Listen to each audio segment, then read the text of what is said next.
Hello, ladies and gentlemen, and welcome back to the Steel City Sports Report, where we talk everything Steelers, Penguins, and Pirates. I am your host, Brady Vini. What is going on, everyone? Back again for another Steelers game day, and, well, we are rested and ready to go as much as I possibly can be. Thank you all for giving me an extra day off there on Friday. Voice is still slowly coming back, but hopefully the Steelers do so damn well tonight that I lose it again over pure joy. With that out of the way, once again, ladies and gentlemen, we have waited all day, and now it is finally here. Sunday Night Football tonight.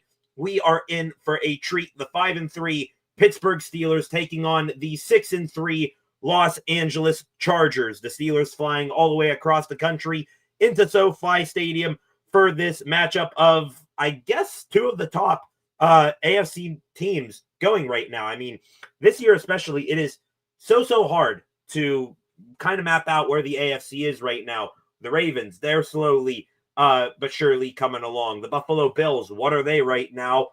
They're Josh Allen, really not a whole lot of anything. There's a ton of teams in the middle ground. There is no team separating itself in an upper tier above the rest right now. So, yeah, you could say that these are arguably the top two teams in the AFC right now going at it, but I'll leave that to your own interpretation.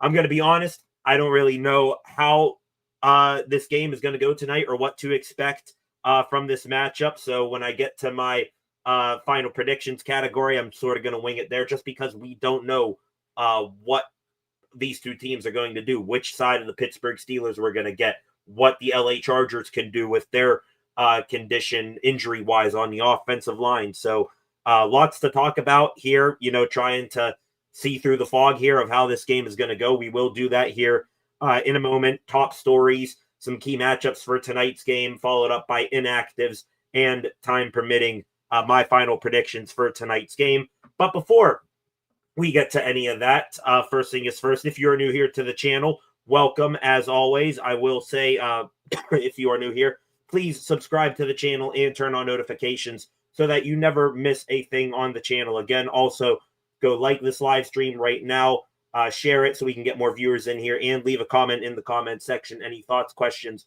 or opinions that you may have. Also, go give the channel a follow at Steel City SR on Facebook, Instagram, and X. I can already feel the tickle in my throat here. Excuse me. With that, ladies and gentlemen, let's get right into it. Waste no time here. Steelers, Chargers, pregame notes, and other news items. We are going to start with the top stories heading into tonight's game. Numero uno, in my book, is the Steelers' defense back. They are coming off of an excellent performance against what was then perceived to be the top team in the AFC, the Indianapolis Colts. We were all smiling like a butcher's dog, to quote the late, great Mike Lang, RIP, because of what the defense did. We're talking about they looked technically sound. Play calling was simpler. The execution from the defense was clean. We saw big plays from big-time, big-money players in TJ Watt and Alex Highsmith. They held the best running back in the league, Jonathan Taylor, to just 45 yards rushing, which that looks like a work of God if you tuned into this morning's game over in Berlin and saw what Jonathan Taylor did to the poor Atlanta Falcons. And also, yeah, the defense, they forced 6 turnovers. That was the most that the team has had since, I believe, 2010 was the stat that they put out there. Now, are we asking the defense to go out there and have an exact repeat carbon copy performance? No, but can they play at least 70% like that? That's all we're asking for, really, and I think that they can do it. I am still a little skeptical of what we saw last Sunday, excuse me, and if it was real, because I do believe this defense is very Jekyll and Hyde, but if they can go out here tonight and, have success against who I think is a way better quarterback than Daniel Jones and Justin Herbert, and you can argue amongst yourselves which wide receiver core you take, whether it's the Colts or the Chargers. I'm going to take the Chargers personally. Love Keenan Allen. He's a Steeler killer. Quentin Johnston, he has had a breakout season, and also they got Ladd McConkey who has turned into a nice niche piece for them. If they can have success against that quarterback and that wide receiver group tonight, pass coverage I'm more worried about than the run defense anymore, then I will believe that this Steelers defense has worked out most of their kinks and that they are ready to play up to their level heading into the second half of the season. Moving on to top story number 2 here for tonight. Will the Steelers get up for this game here tonight? Just like the Colts game from last week, it's fresh in our minds still that this team had an absolutely rotten, abysmal performance against the Green Bay Packers 2 weeks ago. That also was on Sunday Night Football. Trying to remember back to that game, Steelers, they held the Packers in check for the most part in the first half of that game, and then in the second half, all hell broke loose, and the Steelers they looked ugly, got exposed by the Packers again and again.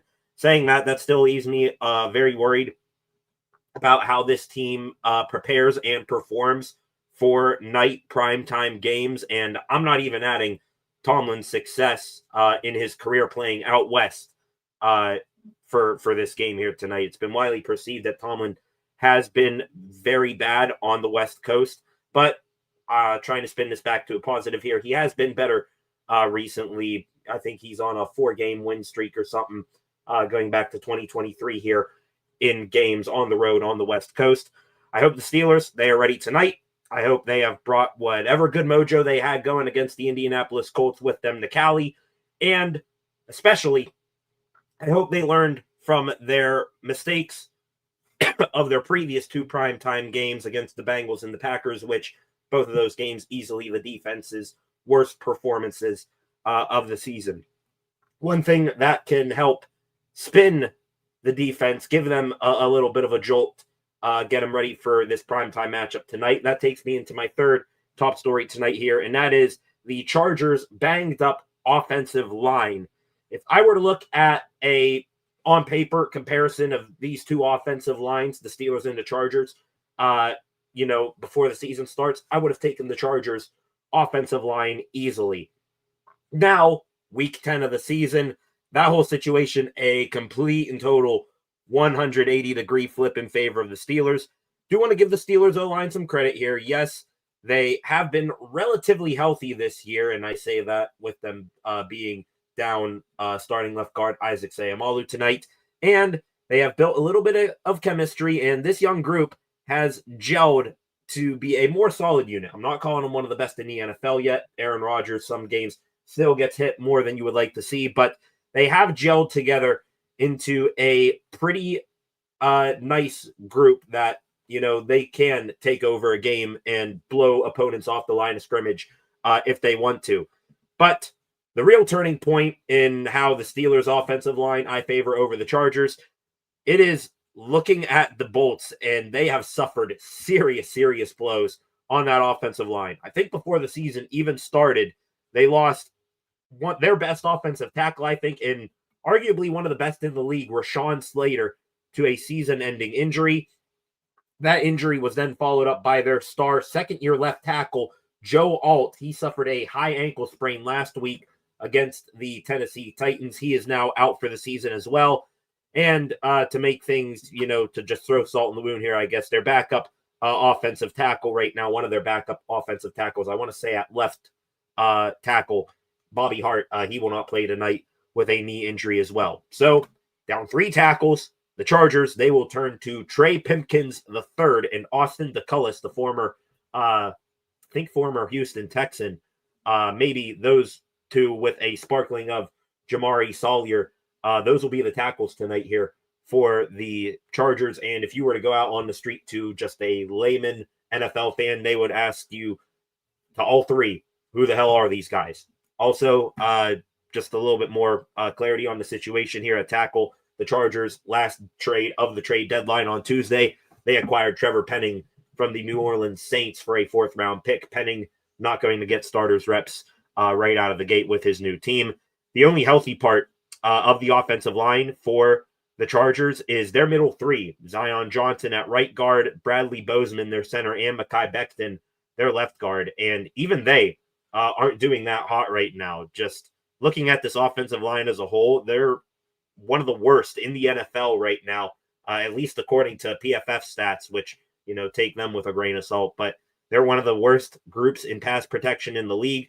Justin Herbert has been running for his life back there behind that offensive line. And we are going to find out, I think, very early tonight which way this game is going to sway by the outcome of the trench warfare, the Steelers defense against Chargers offensive line. One unit decimated by injuries, the other coming off of one of their best performances of the season, getting to Daniel Jones, making him see ghosts, making interceptions, and fumbling the ball a ton as well. So how that goes, I think will be a big factor here tonight. Speaking of that, things that could be big factors tonight, let's move this into some key matchups for tonight's game. Sort of going to hit on these bullet point matchups here real quickly, give you a little bit of information on each of them. Number one, Steelers edge rushers against these backup Charger offensive tackles. Need I say more than what I just said a moment ago?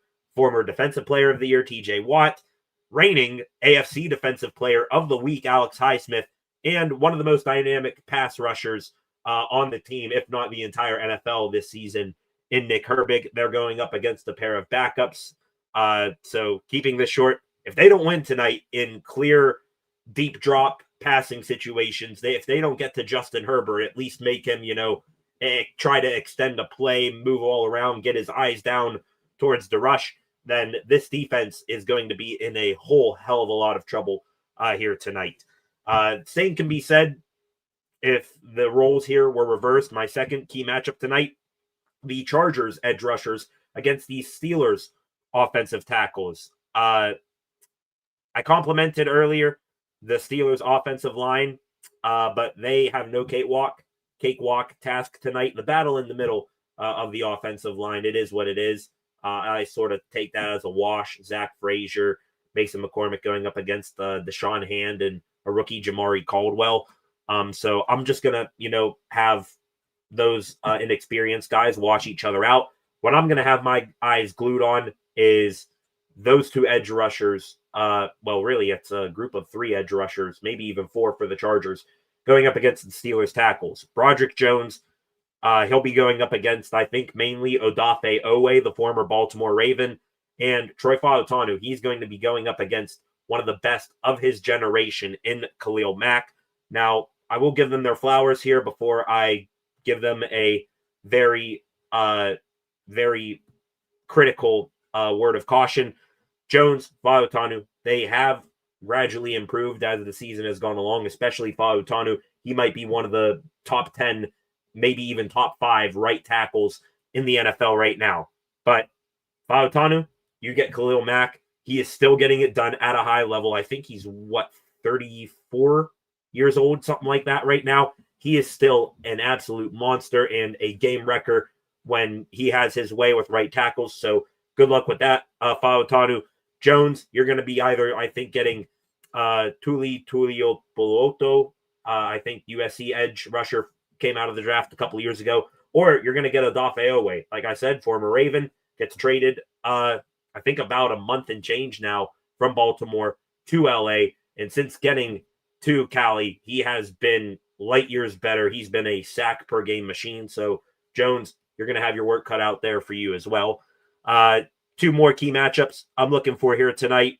The middle linebackers, Patrick Queen, Peyton Wilson. I want to see how they look against Justin Herbert.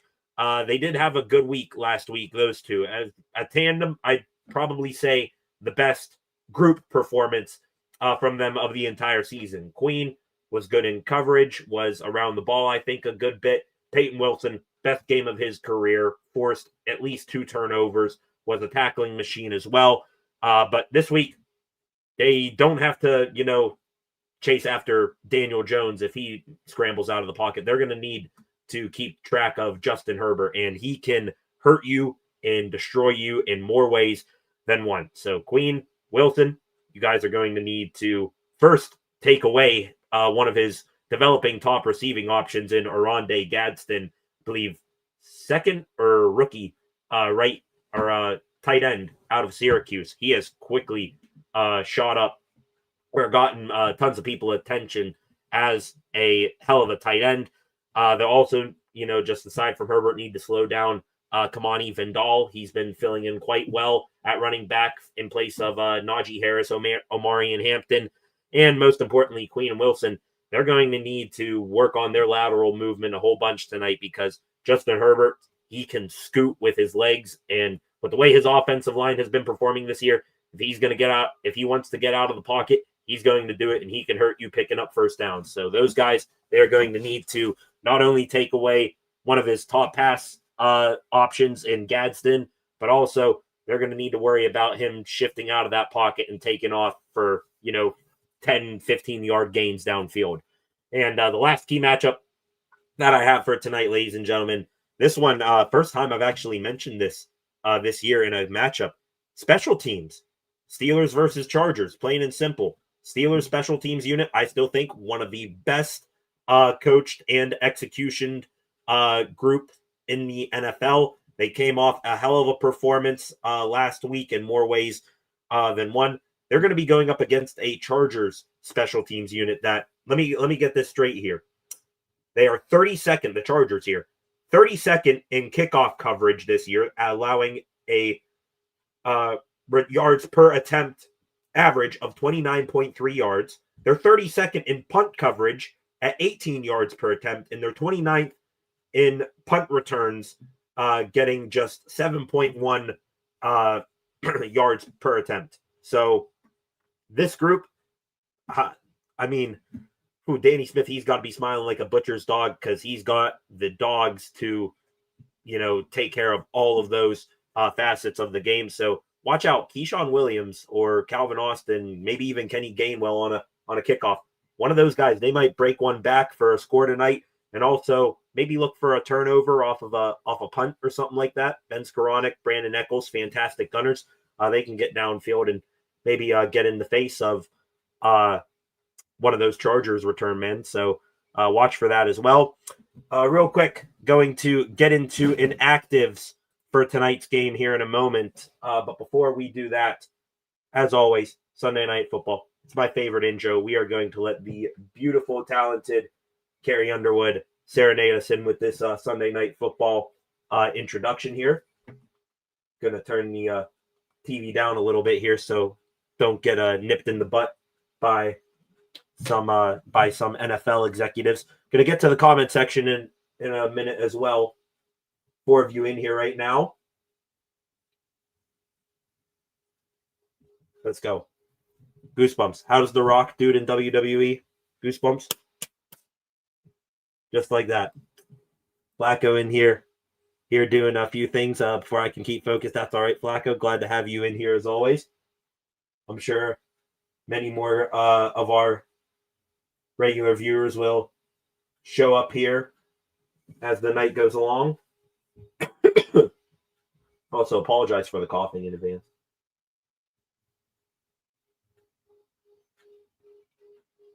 Let's go. Let's go.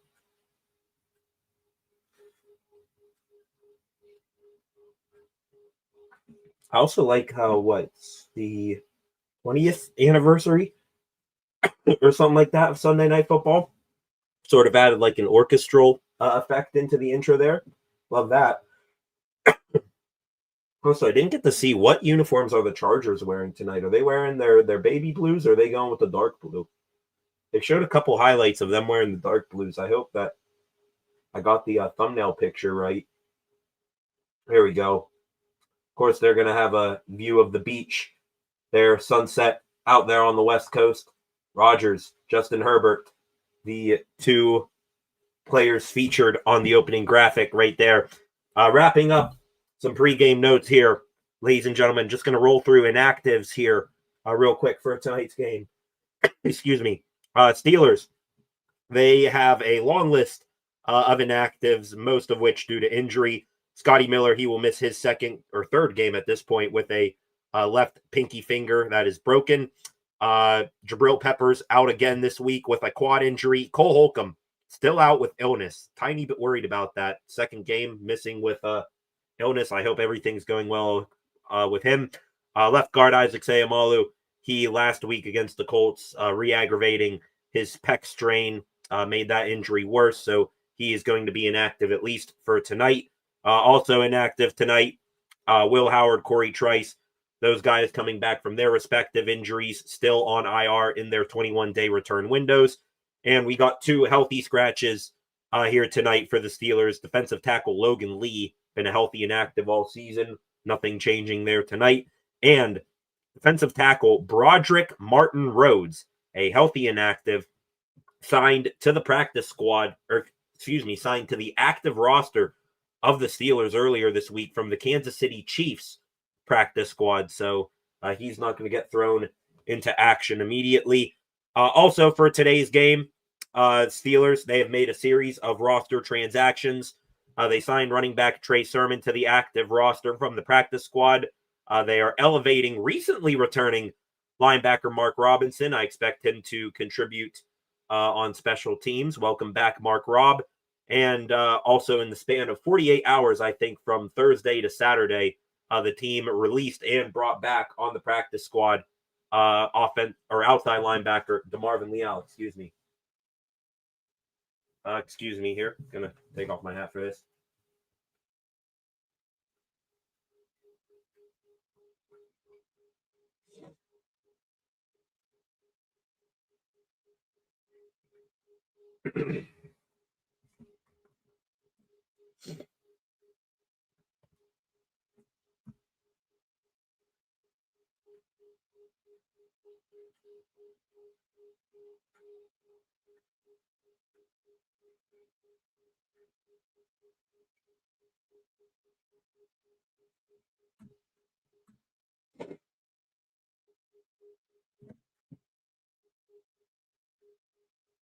All right. So there we go. That right there. Been doing it across the NFL here today. Moment of silence for Marshawn Kneeland. Passed away earlier this week, Cowboys defensive end. Also, they are having a moment of silence here for Paul Tagliabue, the former NFL commissioner, passing away today. So RIP to those 2 gentlemen, of course. Back to the comment section here real quick before I get into the inactives for the Chargers. Concepts in here. Told you, Flacco, more guys would pop in here. Concepts, here we go. What's up, everyone? Don't forget, Jimmy Jonga. Steelers offered same draft picks as the Seahawks and Jags. Those players chose them, so we don't want them, but at least Con tried. Rumors the Dolphins wanted a first and a third minimum for Jalen Waddle. Yeah, I will let Omar Khan off the hook a little bit there. Did offer same draft pick compensatory draft pick compensation for Rashid Shaheed and Jacoby Myers. Those guys just chose to go elsewhere. And also talking about the Dolphins wanting a first for Jalen Waddle. Believe I saw today the Buffalo Bills, they were willing to give a first-round pick in 2027 to the Dolphins for Waddle. But the Dolphins wanted their 2026 first.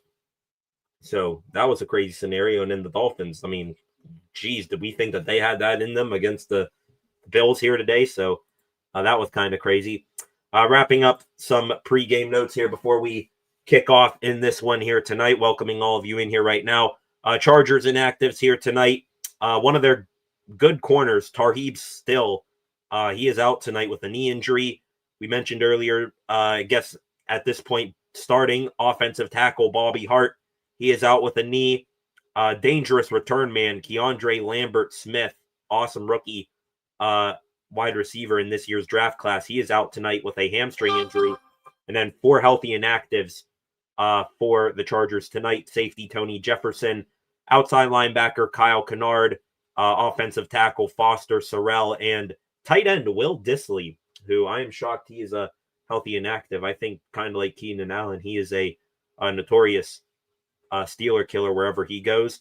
Also for tonight's game, Chargers, they activated long snapper Josh Harris, defensive tackle Deshaun Hand, and defensive back Dean Leonard from injured reserve. They are also elevating running backs Jarrett Patterson and Travion Williams from the practice squad amid their injury woes there at the running back position. Weather at kickoff in Inglewood, California tonight, I believe it is a 64 degrees. Doesn't really matter what the precipitation is like there in that canopy-covered SoFi Stadium. Final predictions for tonight's game before we get into it here. Have not written down any sort of concrete final predictions. I will say I'm going to stick on the pessimistic bandwagon here. I want the Steelers to prove to me that they can win in prime time, because that Thursday night game against the Bengals, that Sunday night game 2 weeks ago against the Packers, those were still ugly. So I am going to stick on the pessimistic side. I'm going to go with a 27-23 final score tonight. The Chargers over the Steelers. My niche predictions, player predictions, I'm going to go with another touchdown today for Pat Freiermuth. I think he is heating up in that Aaron Rodgers has developed quite a chemistry with him. Also, I'm going to give a touchdown to Calvin Austin III, back from injury last week. I think he is due to get back into the end zone tonight. Defensively, let's go with a Derek Harmon sack, maybe even a strip sack on Justin Herbert on one of the times he's going to try to scramble out. So those are my final predictions for tonight. I believe first time this season that I've gotten in all the pregame notes before the opening kick, which is going to come up here in a moment. 5 of you in here right now. Welcome to the live stream. We are getting ready tonight for another Steelers game day live stream, primetime television too. So let's get into it here in a minute. Talking to Keenan Allen there on the sideline. Score bug up there on the screen right now. I will also add this. Assuming that this game doesn't turn into some sort of a blowout where I maybe rage quit, or, just honestly that I don't forget, an announcement about the schedule for this upcoming week of live streams on this channel here. And it's going to be a loaded week on the channel. That will come up tomorrow or tonight, maybe even, or definitely tomorrow. So stay tuned. Got an announcement coming tomorrow for the live stream schedule for the week. And it's going to be loaded, especially at the back end of this upcoming week. So we are going to kick off here in a minute. Flacco, last word before the opening kick. Boo to Keenan Allen, indeed, there, Flacco. Remember, he too could have been a Steeler. Was a free agent this offseason. I'm sure the Steelers at least did their due diligence, gave his agent a call or something like that. And instead, he said he wanted to stay on the West Coast. Goes back to the organization where he made his bread and butter in his career. Excuse me. All right, Steelers going to start this ball game on offense. And back deep to receive this opening kick, of course, Kenneth Gainwell and Keyshawn Williams. Cameron Dicker to kick it off here for LAC. Dicker, the kicker. He has been mentioned a lot online leading up to this game over the past 24 hours. I believe there was a post circulating out there on Twitter who was the better kicker, Dicker or Boswell. Tonight we may find out. And Dicker, he is going to kick this one off, and this is going to be a shank out of bounds. He kicks it right. He kicks it right out of bounds on the opening kickoff. Does Dicker. Maybe I jinxed him. I think I just jinxed him. Who's the better kicker, Boz or Dicker? 1-0 Boz. He doesn't kick it out of bounds unless he wants to kick it out of bounds, which he literally did last week against the Colts. Dicker, that time, he just absolutely shanked it. And that probably went out of bounds at, like, the 10-yard line. So that wasn't even, like, close to reaching the end zone. It was out by a good bit. So the Steelers, they're going to start this game here from the 40-yard line. First play of the ball game. It is a pitch, or at least it was supposed to be a pitch to Jaylen Warren, but for the penalty yardage that the Steelers just gave, or that the Chargers just gave to the Steelers, they're going to move back here on a false start. And look at that. Starting at left guard today, was wondering, I didn't mention it in pregame notes because I wasn't sure. It is not Spencer Anderson starting at left guard. Instead, it is Andres Pete, the 3-time Pro Bowl left guard, can also play some left tackle, former longtime New Orleans Saint. He's starting to the left of Zach Frazier tonight, and now we have another stoppage here. I believe they are looking at the clock here. We are still sitting here at 15 minutes. Still sitting at 15 minutes here. So the game hasn't, technically started from a clock standpoint yet. Yeah, they're looking, I think, at the play clock at the end of the field here. Hopefully everything's all ironed out now. 2 penalties, and not a second has ticked off the clock yet. Haven't really seen that before. Now we're officially going to get things going here, hopefully. 1st and 15 here from the Steelers. For the Steelers from the 35-yard line. Rodgers is going to take the snap back to pass here. Moving all around. Now he's going to chuck it down here to Jaylen Warren. A shoestring catch there from number 30. Rodgers, he had to sidearm that around a defensive end there. Got it to Warren. Rodgers maybe a tiny bit ticked off with himself there. That wasn't a pass on the money to Warren, but great scoop off the ground there for number 30. Just popped up Rodgers' stats there a moment ago. Did not get to read all of them. Do see he's got a 69% completion percentage on the season so far. Taking the snap here is Rodgers. It's going to be a quick throw here. Caught short and down at the 46-yard line. That is Calvin Austin. So that's going to make this a bit more of a manageable 3rd down here. 3rd and 4 to be exact. Quick pass design play right there. Steelers looks like they're going to go 11 personnel here on this 3rd and 4. Probably one of the rare circumstances that they go 11 personnel. The wide receivers, Metcalf, Austin, Roman Wilson, coming off of a terrible mistake against the Colts last week. Rodgers to pass here on 3rd and 4. Pump fakes. Rodgers scrambling all around now. Throws a bullet, but it is just out of reach of Calvin Austin. I believe the Colts brought blitz. Rodgers had to extend as much time as he could. Dante Jackson, the former Steeler, in coverage there on Calvin Austin. Rodgers stepping up, trying to buy as much time as he can. And just out of reach of Austin. Corliss Waitman on the punt here tonight. Let's see how this first special teams battle tonight goes. This is going to be fair caught back at the 11-yard line of the Chargers, making that fair catch. I believe that was Darius Davis, former TCU Horned Frog right there. To the comments section we go here. Flacco saying, thank you, Dicker Concepts. Home team should be penalized for any stadium issues. That killed any starting momentum. Could you maybe talk me into that, Concepts? Maybe, but also I think Andres Pete, it's his first regular season game action of the season. I think that 5-yard penalty made that drive DOA more than anything. Clock issue is one thing. Losing 5 yards is another.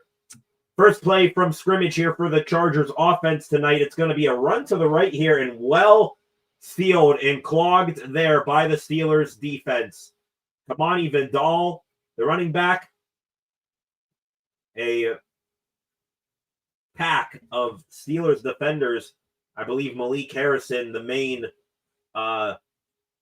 contributor to that stop on the tackle right there. 2nd and 8 now for the Chargers. Justin Herbert with Vidal to his left, man in motion. Herbert taking the snap, looking to the right. Throws one here out to the flat, and it's no gain. He lost a yard or two even. Looking for number 9. That is, excuse me here, while I look here. Trey Harris, the rookie wide receiver out of Ole Miss. Great tackle by Brandon Eccles out there. One-on-one. Loss of a yard on the play. And now, 3rd and long here for the Chargers. Can we get back-to-back 3-and-outs to start this ball game? Steelers look like they're going to rush 4. 3 outside linebacker set. Herbig, Highsmith, Watt. Herbert back to pass. Throwing. And it is incomplete. Great job there by the Steelers defense. Offense struggles. They get right off the field again, looking for Tucker Fisk. Or that might have been Scott Matlock. No, that was a Gadsden. Aronde Gadsden. I thought that was a 4 there. So was looking for the rookie Gadsden out of Syracuse. Could not hit him. And just like that, back-to-back punts. And we're not even 3 minutes old into this game. From his own end zone. Oh, almost blocked there. Woo! Close block there. Keyshawn Williams. He's going to watch this one go out of bounds. That was a bad punt. Let's see where the official stops here. He is going to be in the Chargers territory. Still walking. And at the 46-yard line of the Chargers is where the Steelers are going to start this next drive. Hell yeah. Terrible punt there from J.K. Scott. I believe the former, or no, he's a former Seattle Seahawk, I think. So, wow. Bad punt. Bad special teams all the way around here by this Chargers team. We're seeing that early and often. Hopefully now the Steelers, now that the defense has given them a little bit of a break while they work through some issues offensively, now they're going to get a little bit of a boost here with good field position. 7 of you in here right now. Welcome all of you here tonight. Concepts, just like the Bungles always having clock and light issues. Yeah, that was, what? Is that 2 years ago? It was like a full 10-minute stoppage that the play clock on the sides of the fields, not at the ends, were off. So we'll see. Hopefully they got everything figured out there at SoFi now. Excuse me. All right, 7 of you in here right now. Steelers offense coming back on the field here in a minute. Going to take our first break of the night. Back here in a moment.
Okay, we are back, ladies and gents.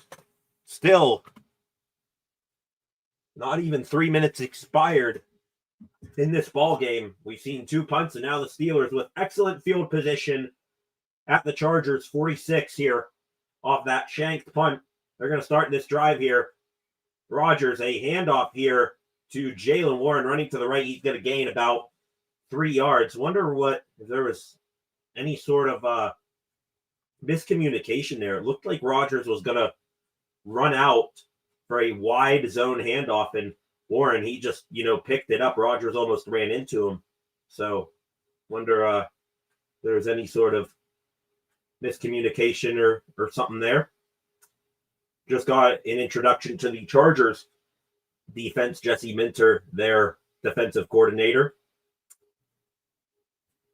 Still looking here. Looks like we got 12 personnel for the Steelers. Pat Frymouth lined up as a receiver. Another run here for Jalen Warren straight ahead, and he didn't get much. Didn't get much. Maybe a yard gain there. Denzel Perryman, inside linebacker, with the tackle right there. Solid pair of middle linebackers here for the Chargers, and Perryman and Dayon Henley. So third down again here for the Steelers. 3rd and 5. Kenny Gainwell in the game now for the Steelers. He sits to Rodgers' left. Rodgers taking the snap, looking to the right. Now back to the left, pressure around him. He escapes it. Rodgers deep downfield. He's looking for Metcalf, and it's just overthrown. If DK Metcalf can haul that in, that is an easy 6 points for the black and gold.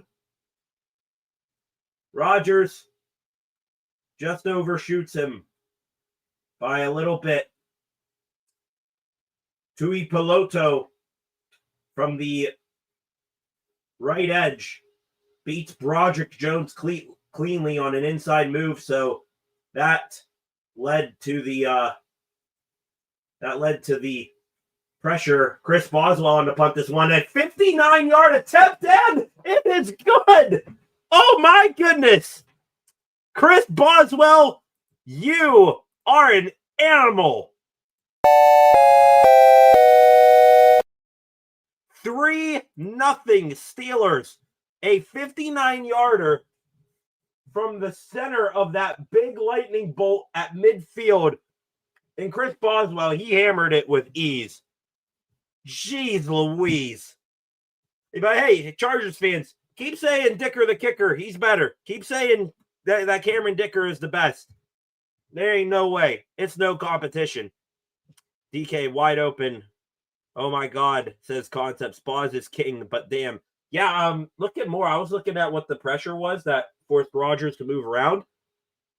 I also think on that throw, Rodgers was expecting Metcalf to get more vertical, like towards the pylon of the end zone. Metcalf, he was just running almost completely lateral there, and Rodgers might have wanted him to go more upfield there. So, yeah, did DK slow up? I don't think DK slowed up. I just think Rodgers was expecting him to go more towards the pylon, and Metcalf sort of leveled out there running across the field. So I'm sure they'll talk about that on the sideline. Look at the iPads there and want to see what else they want from each other there. So what I'd expect their Concepts. 7 of you in here right now. Welcome to the live stream, reacting here to Steelers and Chargers. There's your new score right now, 3-0 Pittsburgh. Chris Boswell, a 59-yarder. Best kicker in the NFL, might be the best kicker in NFL history, and I will not be taking any sort of argument at this time. See, there's a reason why he is called a serial killer. You just saw it right there, ice in his veins. Concepts here, that couldn't have been more perfect. I'm sick. Talking about the throw or Boz's kick, because both can be true. Their Concepts. Damn, I think he got bumped at takeoff there. Slow DK a split second. I'm not going to be taking any sort of bump off the line of scrimmage, any sort of press at the line of scrimmage as an excuse for DK Metcalf. Dude is big as all hell, and he's fast as all hell for his size. So if he's really getting that slowed down from a punch of a defensive back half his size off the line of scrimmage, then we got issues, in my opinion. Game coming back from commercial here to my right. Again, apologize. My voice is still coming back in recent days. Chris Boswell going to kick this one off from his own 35. This is going to be fielded at the 3-yard line and brought ahead. I believe that is Vidal. And he's going to bring it out to the 32-yard line. Never mind, that was not Vidal. I saw a 30. Turned out that was a 38. So that was Travion Williams just got called up from the practice squad a couple of days ago. Now we are getting intros to the Steelers defense here. Like how they have officially, on this graphic, switched Jalen Ramsey back to safety. He and Kyle Duggar outstanding as a tandem last week against the Colts. Maybe more of the same from them tonight. Herbert back to pass on first down here, throwing downfield, and it is incomplete. Guess who again in coverage? Brandon Echols, 26. We've been asking for him to get some more runway here, and he just did a hell of a job covering Ladd McConkey. Tiny bit overthrown there by Justin Herbert, but it hit off the hands of Ladd McConkey nonetheless. Great coverage there by Echols. Had to force Herbert to make a perfect throw. And if I had to guess, Herbert's going to throw here empty set for number 10. 3 receivers to the left, 2 to the right. Herbert back to pass, throwing short. Caught there by Quentin Nelson. And he is going to get forward to about the 39.5-yard line. So it's going to be third and about a foot here for the Chargers. A quick hitch about 4 yards beyond the line of scrimmage. Nelson Johnston spun out of a tackle and got forward some more. Tush push formation here for the Chargers, and they didn't get it. The Chargers did not get it. The Steelers have stopped the tush push. He is short. He might have even lost the yardage. Hell of a job there by the black and gold. They stand tall, and they do confirm that it is held short. There was at no point there, Harbaugh's arguing his case. There was at no point there where Herbert broke the line to gain. They're going to line up and do it again here. Tush push formation again. Watch for the fake out of this. Watch for the handoff, guys. Herbert might be trying to get him to draw off sides here. We'll see. No, he goes. And he maybe got it. Yep, he got it. Peyton Wilson, he tried his best to do a Troy Polamalu impersonation and jump that line. Might have even gone head-to-head ramming Justin Herbert, but Herbert got it. Also on the play there, Joey Porter Jr., who was a little bit too close to that formation, was limping a little bit on his left leg. So hopefully everything's okay. I think one of his teammates landed on his leg or stepped on it. Hopefully he's good. Staying out there, though. Pitch play here to Kamani Vindal, and he is going to run into a wall known as P.J. Watt, Patrick Queen, and even at the end there, Patrick Queen, Jarrett Patterson with the carry there. Another good job stopping the run there for the black and gold defense. Get a look there at Greg Roman in the skybox, their offensive coordinator for the Chargers, former OC of the Baltimore Ravens. So Mike Tomlin knows about facing his offense, but not his offense with these players. Herbert back to pass here on 2nd and 9. Caught. It'll be about 3 yards short of the first down marker. That is Gadsden, who has developed into the TE1 here for this Chargers team. Steelers that time, I believe they rushed 4 or 5. Patrick Queen, one of the blitzers there. Now they're showing Gadsden, 22-year-old, 5th-round pick out of Syracuse. 3rd and 3 now. Running back to his left, Herbert. Motions McConkey out. Now he comes back in. Back to pass is Herbert. Looking. Throwing. Oh, almost intercepted. Oh, no. If he didn't have hands of stone, that would have been a pick. And I think you guys know who I'm talking about there. Joey Porter Jr., he's not the best at using his hands to catch the football. He is good at using them for holding on to the wide receiver out every now and again. But Justin Herbert, he threw it right to Porter. Hits off of the inside of his elbow there, his forearm area. And it's incomplete. Almost an pick there and another turnover for this Steelers defense. But they're going to need to settle for a punt. From his own 37-yard line, J.K. Scott punts this one away. This is going to hit at the 11-yard line and be touched down at around the 6-yard line. So much better punt, I'd say, than what he showed earlier there from Scott. Back to the comment section we go here. Flacco and Concepts still in here. Concepts true. I mean, them just being off page. He was wide open. Rodgers threw a great ball, just not on the same page 100%, sadly. Agreed there. Hopefully they are on the 100. They are 100% on the same page now. And honestly, that could be a result of how recent games have gone passing the ball. Rodgers, Metcalf has been taken away from him for a good bit of these last couple of games. And maybe he's trying to feed Metcalf the ball some more, but got to get on the right page in a hurry there and start making big plays that you guys were brought in to do. Like that happened. Flacco here again, not defending DK either. That's what we paying him those big bucks for. Tush push is crap. Not a fan of rugby, says Concepts. So they stopped it one time there, just couldn't do it the second, unfortunately. Concepts here. Chargers can false start, but Pete gets called first play. Already on your NFL corruption theory there, Concepts. There's one thing about each of you in the comments section here right now, and I'm going to throw Echelon in here right now. Man, can't complain too much. Good defense, start the game. Offense, start and finish, start and finish, start and finish. That's what Echelon says there. One thing is starting to become a trend with each of you in here. Flacco, I mean, you just hate the Ravens. That's plain and simple right there. F the Ravens all day long. You're probably going to type it in the comments section now after I said that.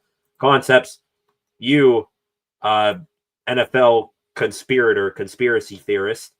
Some of it right, I will admit. You know, that really started with what, the Bengals game, if not the Packers game, definitely the Packers game, with that, not called offsides on Micah Parsons. And then Echelon here, at least in recent weeks, not a big fan of any of the moves or lack thereof that the Steelers have made. Concepts here, my tinfoil hat is comfortable. LOL. Well, if there is one some sort of egregious call against the Steelers tonight or in any game of massive significance down the stretch here, I might join you in that club there. And on cue, sky is blue. F the Ravens from Flacco. Back again here to begin this next Steelers drive here from the 6-yard line. Looks like we got Caleb Johnson in the end zone. He's going to get a pitch here. Johnson, and he is going to go nowhere. He's going to lose 2 yards. I think he ran right in to the arms of Jamari Caldwell there. That is not a good run there for the third-round pick out of Iowa. Damn. So now turn this into a 2nd and 12, unfortunately. Looking here, and I mean, was trying to find the hole there between Mason McCormick and Darnell Washington. Ended up running into the back of McCormick. Nothing opened up there whatsoever. Caldwell, who I just mentioned, off on the sideline now, might be a little hurt. We'll keep an eye on that. Handoff again here to Caleb Johnson. This time he is going to get positive yardage, and he trucking Henley, the linebacker. He's going to get it up to the 9-yard line. So now we're going to have some 3rd and 7 action now. They pop up the graphic there for Caleb Johnson, 83rd overall pick. They'll head off the field now, I assume. 3rd down, clear passing situation here. And, yep, there he is. Just as suspected, Kenneth Gainwell on the field. Jonnu Smith, DK Metcalf, Pat Freiermuth, Calvin Austin also out there as receiving options for Rodgers. Let's see what A-Rod does here. Takes the snap, looking to pass. Rodgers. Pressure all around. Rodgers. No, he fumbled it. It's going to be a safety. Oh, my God. Khalil Mack trying to get around Troy Fautanu. Rodgers trying to move all around. End up fumbling the ball in the end zone. Fell back on top of it. But it's a safety. And it's Troy Fautanu who knocks the ball out of Rodgers' hand, too, to boot. Are you kidding me? Serious. What the hell? Mother. Puss bucket. First time. This ain't a hockey live stream here. That is the real score now. 3-2. And the way this game's going for both offenses, that might be the final score. Not even joking. Not even joking. Come on. I know it's not intentional, obviously, but Fautanu just knocking that out of Rodgers' hands. That just can't happen. If Rodgers hangs on to that ball, I'm not sure, how deep into the end zone he was there when Mack was after him. They maybe, if Rodgers is able to fall forward a bit, might be able to just say he was, down at the half-yard line or something, and there's no points. There's no point scored on that play, but instead it's a safety, and now Chris Boswell going to kick this away back here to the Chargers. It's going to be brought out by Darius Davis. He's going to get up to around the 34-yard line where he is stopped there. Damn. Now we're got a graphic here. 19 offensive line combinations here with the Chargers. Justin Herbert been pressured at an average 17 times per game. Steelers defense going to need to make some magic here. Hand off to Vidal, running forward, getting up to the 42-yard line, 3-yard gain there for the blue and gold. Come on. I'm still flabbergasted by how that was a safety, just how that happened. Come on. 2nd and 7 now. Got McConkey and Johnston to Herbert's left here. Vidal motions from the right of Herbert to his left. Now he rolls out to the right. Herbert takes the snap, looking to pass. Herbert, he's going to step up and run. Herbert is going to be down at the 40-yard line in one of my key matchups. Paying dividends right there. Great job by Patrick Queen, and I think Jack Sawyer in on that tackle as well to keep Herbert at bay there. Make it 3rd down now.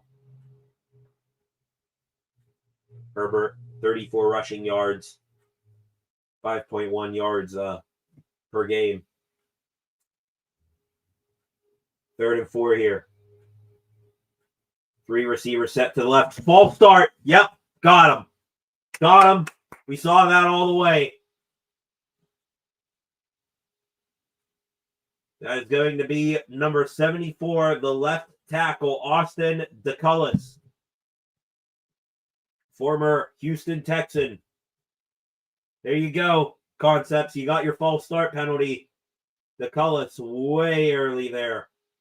Ball was not even snapped, and he was already a full step into his kickback there. Turn 3rd and 4 into 3rd and 9 now. Herbert motions a guy. Takes the snap, looking to pass. Herbert firing over the middle. It's going to be incomplete. And Darius Slade tried to play that off as an interception, but it clearly hit the turf. Looking for Johnston. And maybe a shade of his past there. Johnston, not the best in terms of, hauling in the ball as a wide receiver early on in his career.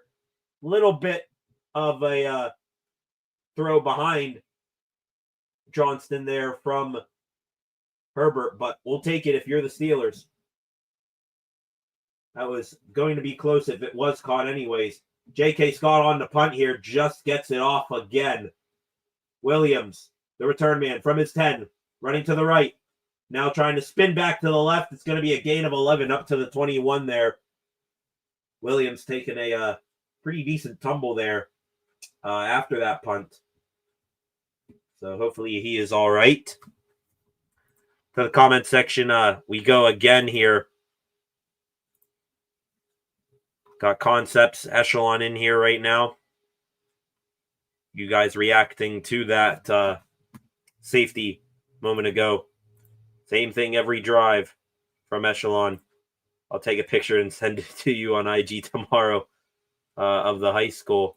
Work at in front of Ray Lewis High School. That's really, really cool there, Flacco. All we do is run pitches, throw the ball, says Echelon. Yeah, I mean, that's kind of getting on my nerves too. I mean, it has worked at points in this season, but clearly the Chargers, they're expecting the run game to just be pitch outs. Maybe just a traditional handoff. Have Warren line up behind you. Let him just be a bull in a china shop every now and again. He's pretty good at that for his size. Let him run straight ahead, run over a linebacker, get, 4 or 5 yard gains like that.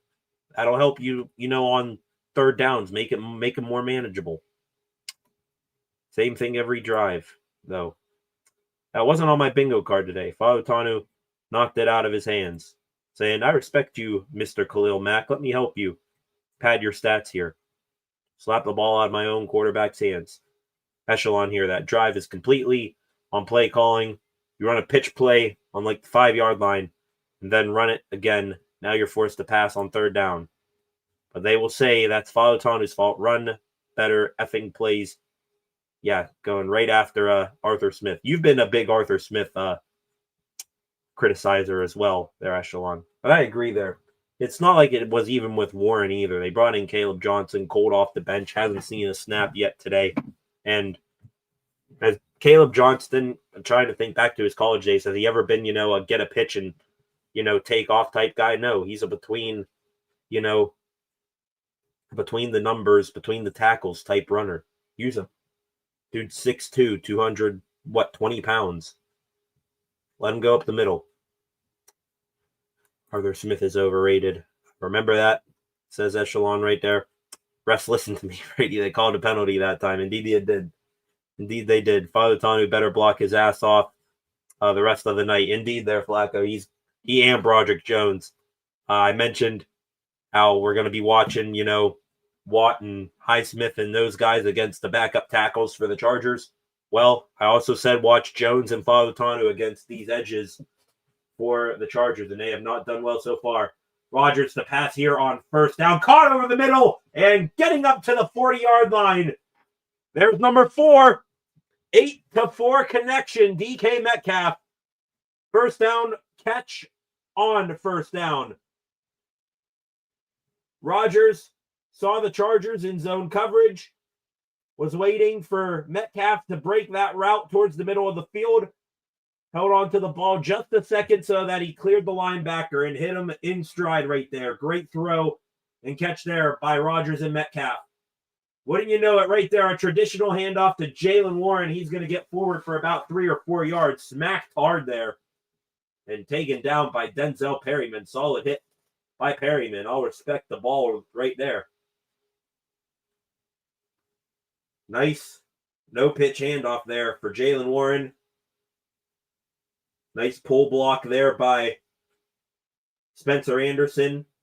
We will still be able to see the jumbo tight end package tonight with Andres Pete at left guard, though. I think he's out right now.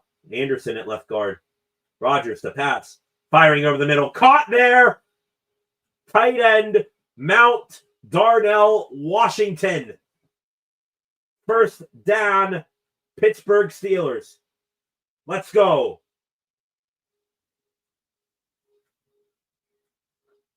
They had no one covering him in zone coverage again, and Rodgers, he threw that, threading a needle right there. Perryman could have gotten his hand on that, but accuracy and velocity on full display there from number 8 in black and gold. New set of downs here for the Steelers. They're into Chargers territory here from the 41. It's another pitch to Jaylen Warren. This time, he'll get a nice gain off of that pitch. Gain of 9. 2nd and 1 now. There we go. Much better pitch play right there. Play call there from Arthur Smith. And indeed, that was the jumbo tight end package. They put Andres Pete back in at left guard. And they had Anderson out as the jumbo tight end.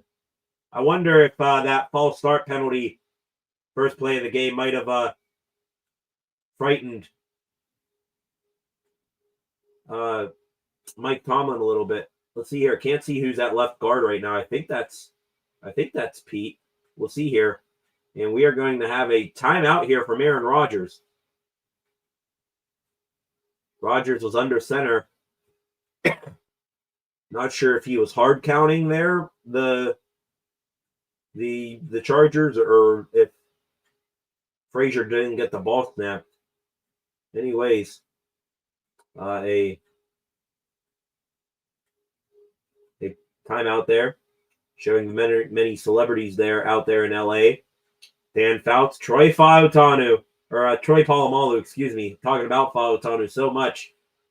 Troy Polamalu is in the house. That's a good sign for the Steelers, as is mega Steelers fan Snoop Dogg. He's there. Also showed Mookie Betts. He and the Dodgers coming off of another World Series win. Lockout 2027. Here we come. Looks like we got the jumbo tight end package again here for the Steelers. Hand off to Jaylen Warren. Nice juke move right there. I believe Henley, the linebacker, got into the backfield.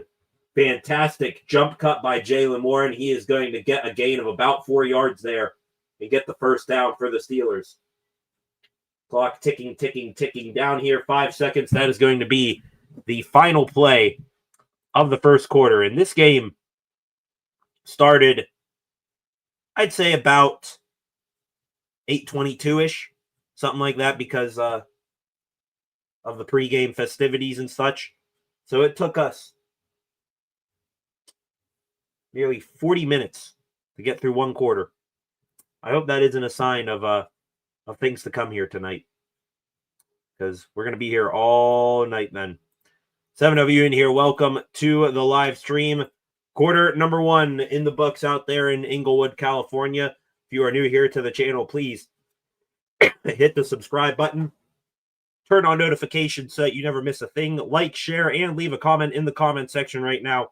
Back here in a minute, taking a break. Second quarter, right around the corner.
Welcome back, ladies and gentlemen. Second quarter of play here on Sunday Night Football.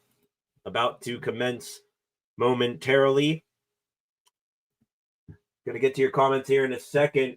First play here of the new quarter. It's a screen to Pat Freiermuth, and he is going to fight his way forward. Another, I think the third time on this drive, another damn solid gain on first down. Great there. Nice chip block there by Freiermuth, and then the wall of Frazier and McCormick in front of him cleared the path. Gain of 9. 2nd and 1 now. It's actually 2.5 yards here. So let's say we got a 2 running back set here. Jalen Warren and Caleb Johnson. They're going to give it to KJ, and KJ is going to get forward up into the red zone down at the 13-yard line. Hang on, though. We got a flag. We have got some laundry on the field.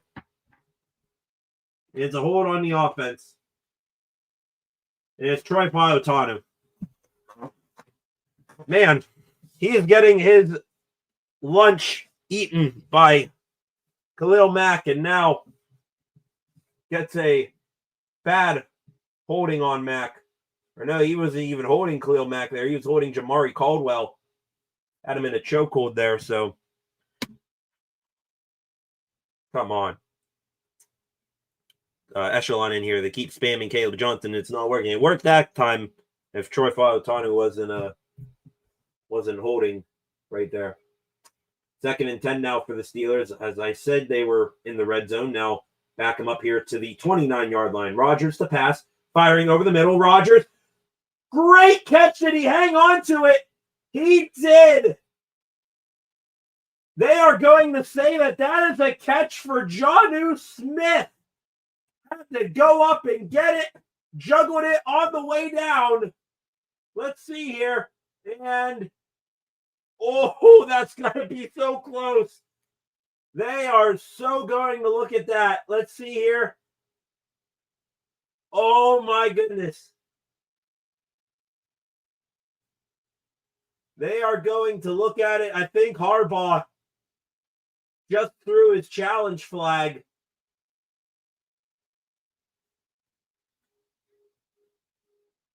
Yep, the Chargers are challenging. This right here, this is a situation where call on the field is going to be very, very important. Jonnu Smith goes up and high points the football. And as he is coming down to the ground, he, with his right hand, pins the football right here on his arm. So he has it pinned, doesn't have both hands on the ball, and his body lands sideways on the ground where I don't think the ball moved, but the ball definitely hit the ground. If it hit the ground and it moved, then that's going to be an incomplete pass, but I don't think it moved. I think that's a catch. They'll probably overturn it, but, I mean, I give Jonnu Smith the benefit of the down here. That took fantastic strength to hold on to that ball. To the comment section, again, we go here. Tons of comments here from you guys. I appreciate it. We'll see if I can get to them all here. Echelon. So what I'm talking about, middle of the field throws, the Steelers throwing to the middle of the field a bunch. Middle of the field, who would have thought, oh, wait, let me run plays. Echelon for OC, indeed. Who would have thought of the middle of the field as a real thing going back, even last year? Justin Fields, he was pretty much told by Mike Tomlin, hey, protect the ball, don't throw over the middle of the field. And Russell Wilson, no offense, too short to see the middle of the field. So now that we got Rodgers back there, a quarterback who's done it all in the NFL and actually, has the height to do so, throwing over the middle of the field, something that we are seeing with more and more regularity. Concepts here, Chimichanga, a.k.a. establish the run, should be an audible like Dilly Dilly. I remember the old Dilly Dilly audible there from Big Ben. Good times back then. All I know is that it is cold and wet outside here tonight. Yeah, Western Pennsylvania. wherever you guys are checking in from. Maybe we'll get Lance 3-3 here a little bit later on, checking in from Mon Valley like he always does. Here in Western Pennsylvania, it is going to be a winter hellscape over the next week or so. What a catch, says Concepts. Let's go, John, who they called it on reverse. They reversed the call. Are you kidding me? Show me the irrefutable evidence that ball moved. Let me look here. I'm going to zoom in. He's got it pinned. I do not see that ball move. I hope that isn't a call that's going to, come back here and bite this team in the ass. I don't know about that. I didn't see enough there to overturn the call on the field. 3rd and 10 now for the Steelers. Rodgers in an empty backfield throws it quickly out towards the sideline, caught there by Kenneth Gainwell, and now they're going to bring on the field goal unit, and that's screwed. That might have screwed the Steelers out of a possible 6 points. Now we're going to be forced to settle for 3. All of you in here going back and forth about that catch. That hit after the catch 100% should be a flag. Yeah, I did not mention that because we were talking about the catch. It's going to be a 45-yard field goal here for Chris Boswell, and oh my God.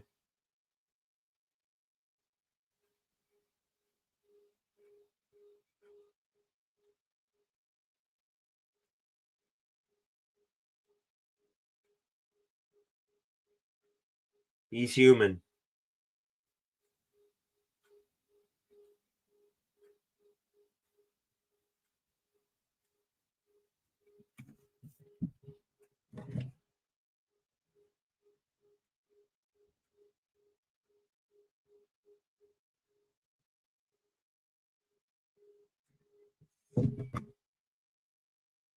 Breaking news. Chris Boswell is a human. He is not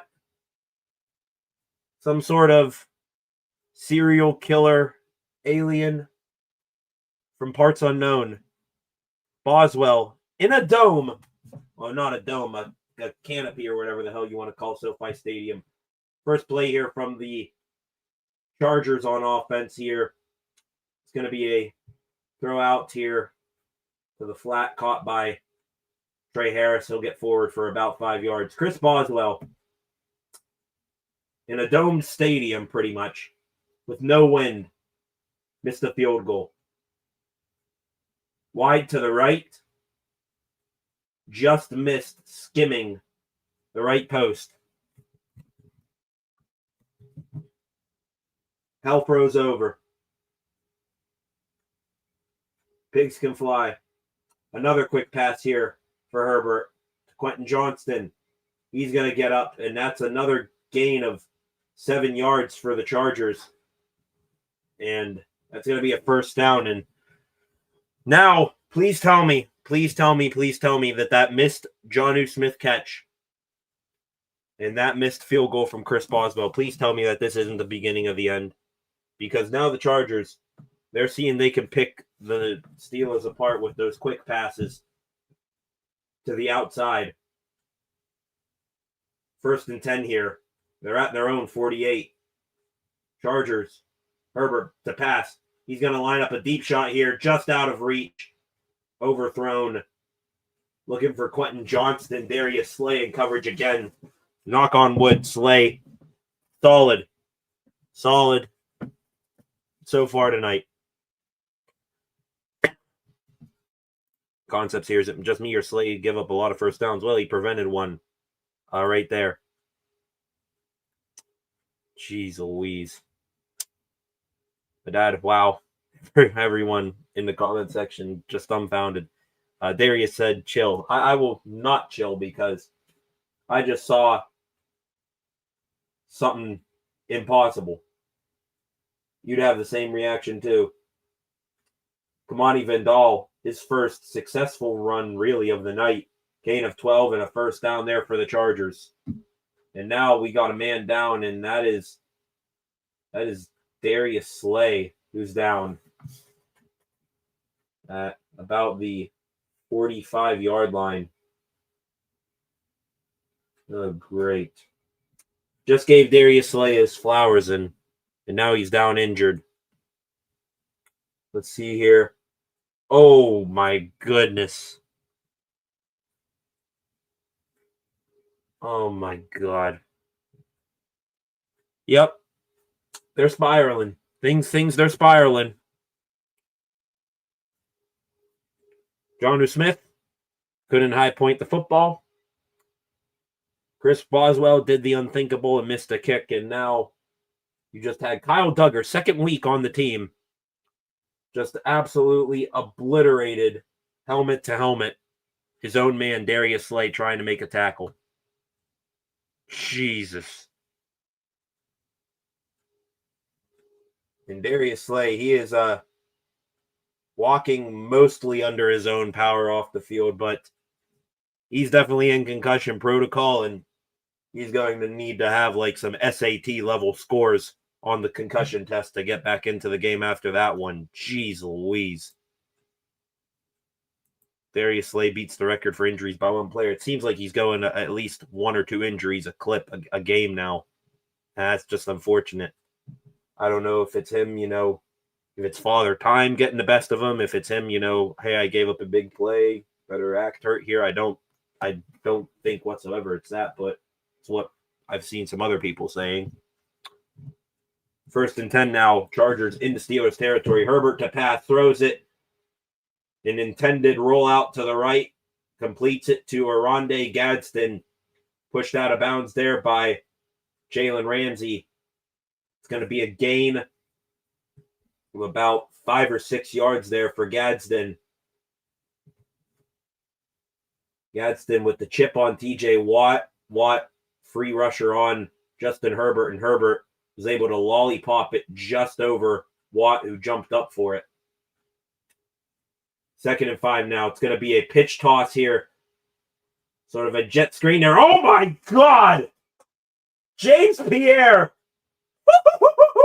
Welcome to the ball game, 4-2. He just picked up and Hulk Hogan to Andre the Giant slammed Darius Davis. But tackle, scoop, the thighs, elevate, and then let him feel the pain there. Jeez, what a hit there. 3rd and 2 now. That was a gain of 3 on that jet screen. Hand off to Kamani Vidal. He's going to pick up the first. Going to get it up to,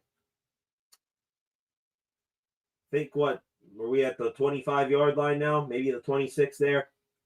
New set it down now for the Chargers. And as usual, it's a community in here. Big James Pierre fans. James Pierre about to have a game. What did I tell you, Pierre Highland? Well, he made a hell of a play right there. Just made Darius Davis think twice about running his way. 1st and 10 now. The ball is at the 25.5-yard line here for the Chargers. Faking the handoff to Vidal. Herbert to pass. Herbert, he's going to go down and get sacked. And oh no. Is he all right? Nick Herbig with the sack. Is Herbert hurt? He's up. And he is limping.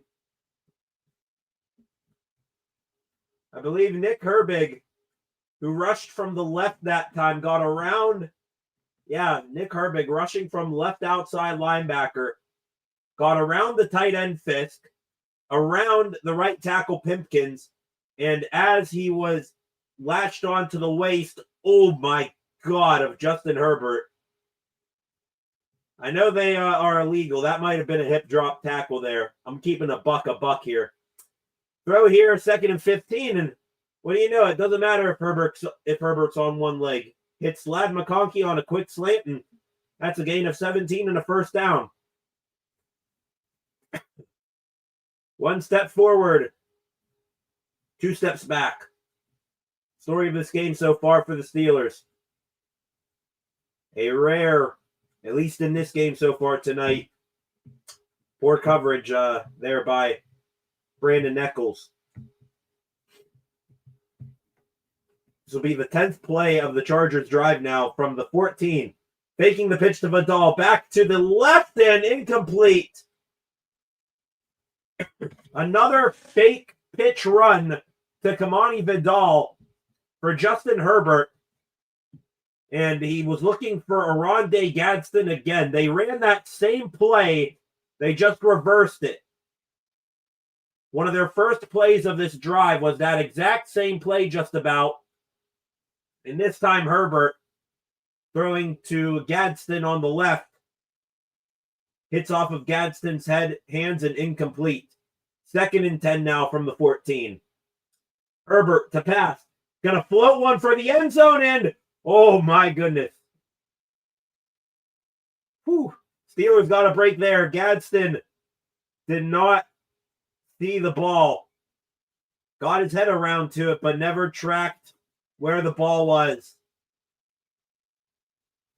And a great rush there by Alex Highsmith. I think Herbert might have been looking for a hit below the waist there. Highsmith getting under the right tackle, or the left tackle, excuse me, DeCullis. And as he was on his knees, hit Herbert. Jim Harbaugh, he is not a happy camper on that Charger sideline. 3rd and 10 now for LAC. Back to pass all the way back at his 25 as Herbert fires off the hands. Almost intercepted again. Oh my God. Come on.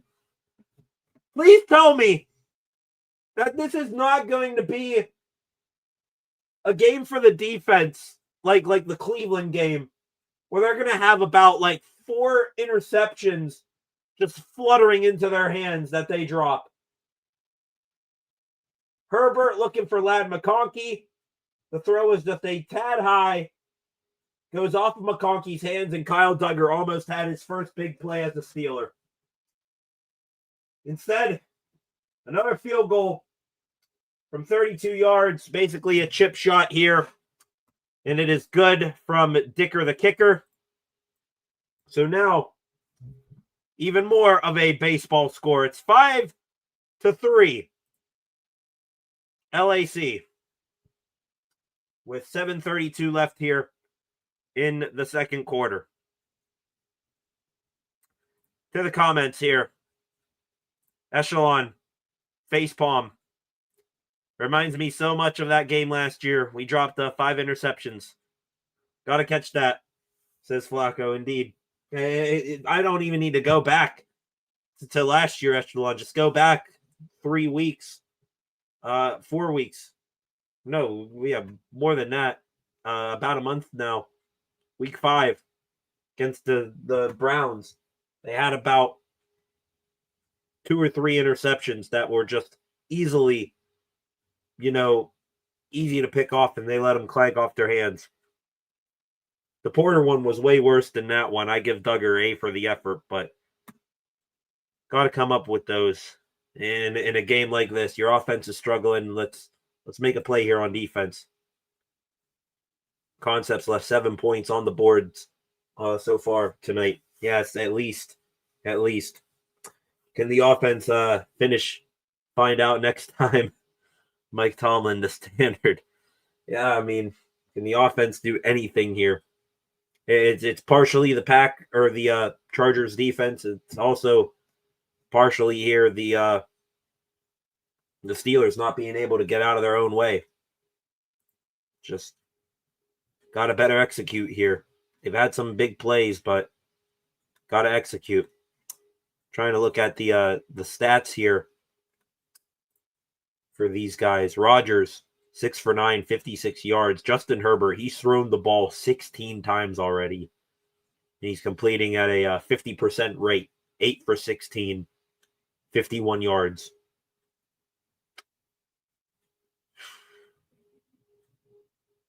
Tough sledding for both these teams so far, to say the least. Is Rodgers' hand injury a bigger issue than we know? Didn't have an effect on him against the didn't have really of an effect on him against the Colts, as far as I know. So there was a hand injury he would have been on the injury report. That's for sure. So I'm not going to give him the excuse of a hand injury right now. On the bright side, defense looks top 5 again, holding teams to field goals, finding ways to get off the field, getting consistent pressure, you name it. A couple of plays left there on the field. Yeah, I mean, besides that, it's been an A-okay. Did get, gashed a couple of times there on that drive. But, hey, overall, giving them an A grade, A-. Jeez Louise. They just showed the replay there of Nick Herbig taking down Herbert again there, and his left ankle. That thing was pointing 9 o'clock instead of 12 o'clock, if you get what I mean. He's getting a heavy spat put on that ankle right now. Keyshawn Williams, returning for the Steelers, brought it out to the 28-yard line. So that's where the Steelers will start this drive here. Empty backfield as Rodgers takes the snap, looking to pass. Rodgers stepping up. Oh, my goodness, he did not see Bud Dupree.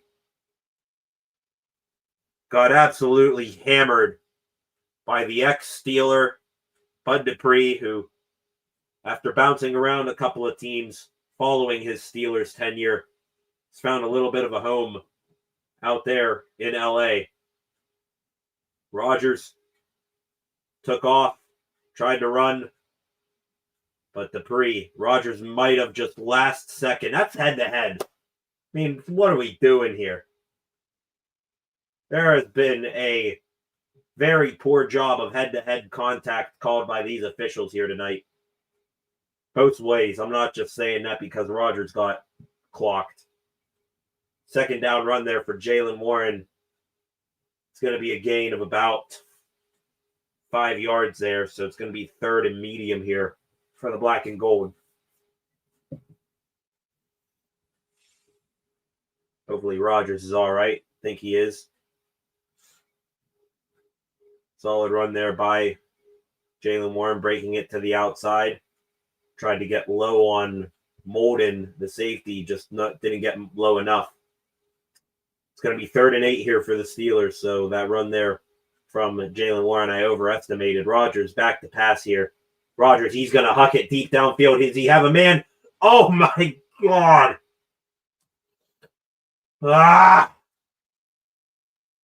He had Calvin Austin. Calvin Austin striding downfield, and that right there was number 46, Nico Reed, who made a hell of a play there to knock that ball away. Not putting anyone at fault there. Maybe I would like Austin to get a little bit more physical, but better play there by the DB. Punt there from Corliss Waitman. It's going to be fair caught at the 18-yard line by Darius Davis. Another missed deep shot opportunity for the Steelers offense that has been lacking explosive plays this year. And they miss one right there. Who do you guys put more credit on there for that missed opportunity? Rodgers or Austin? See where Echelon stands here. Come on, Aaron. You guys also saying not targeting. Yeah, not targeting on Rodgers there. I don't know. It's a hard football hit, but head-to-head contact got to come into play at some point. $33 million, though. Talking about DK Metcalf. Aaron looks inaccurate tonight. Well, I mean, we want to play devil's advocate here. Both of these quarterbacks, they are running for their lives behind their offensive lines here tonight. A lot of missed opportunities so far, indeed, Flacco. All right, ladies and gentlemen, going to take a quick break here. First break of the second quarter. Back here in a moment to continue reactions and commentary to Steelers versus Chargers.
Welcome back, ladies and gentlemen.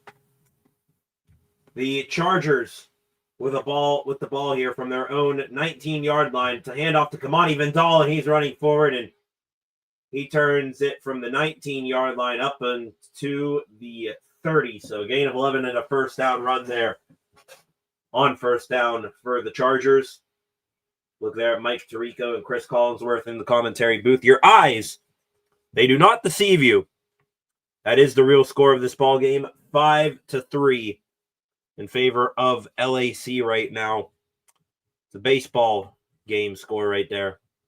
Two field goals and a safety. And another quick screen attempt here for the Chargers. That one's going to be a minimal gain of about 3 yards. Quentin Nelson, I think he just stiff-armed the crap out of someone. Maybe that was James Pierre. I don't know. We're showing Jalen Ramsey now. Waiting for Jalen Ramsey to make a pretty big play here tonight from free safety. Waiting for him to make a hard hit something. Let's see if he does it right here. 2nd and 7. 4 minutes and 30 seconds left in this first half. Herbert dropping back to pass. Herbert, jump throw here, incomplete, looking for Gadsden, Joey Porter Jr. in coverage. And now we got a flag down here. Let's see who this is, and it's a holding on the offense. Holding on the offense, so moving back. That's going to be on the center, Bradley Bozeman. Cam Hayward lined up over Bozeman, and no, Bozeman didn't hold Hayward. He held the hell out of Patrick Queen. A nice blitz there from Queen, and if Bozeman doesn't hold him there, then Herbert, he doesn't get that ball off. He gets clobbered by Queen. Turn it now into 2nd and 17. Herbert, quick screen out here. He's got 3 blockers in front of him. That's Vidal getting forward and down at the 36-yard line. Come on.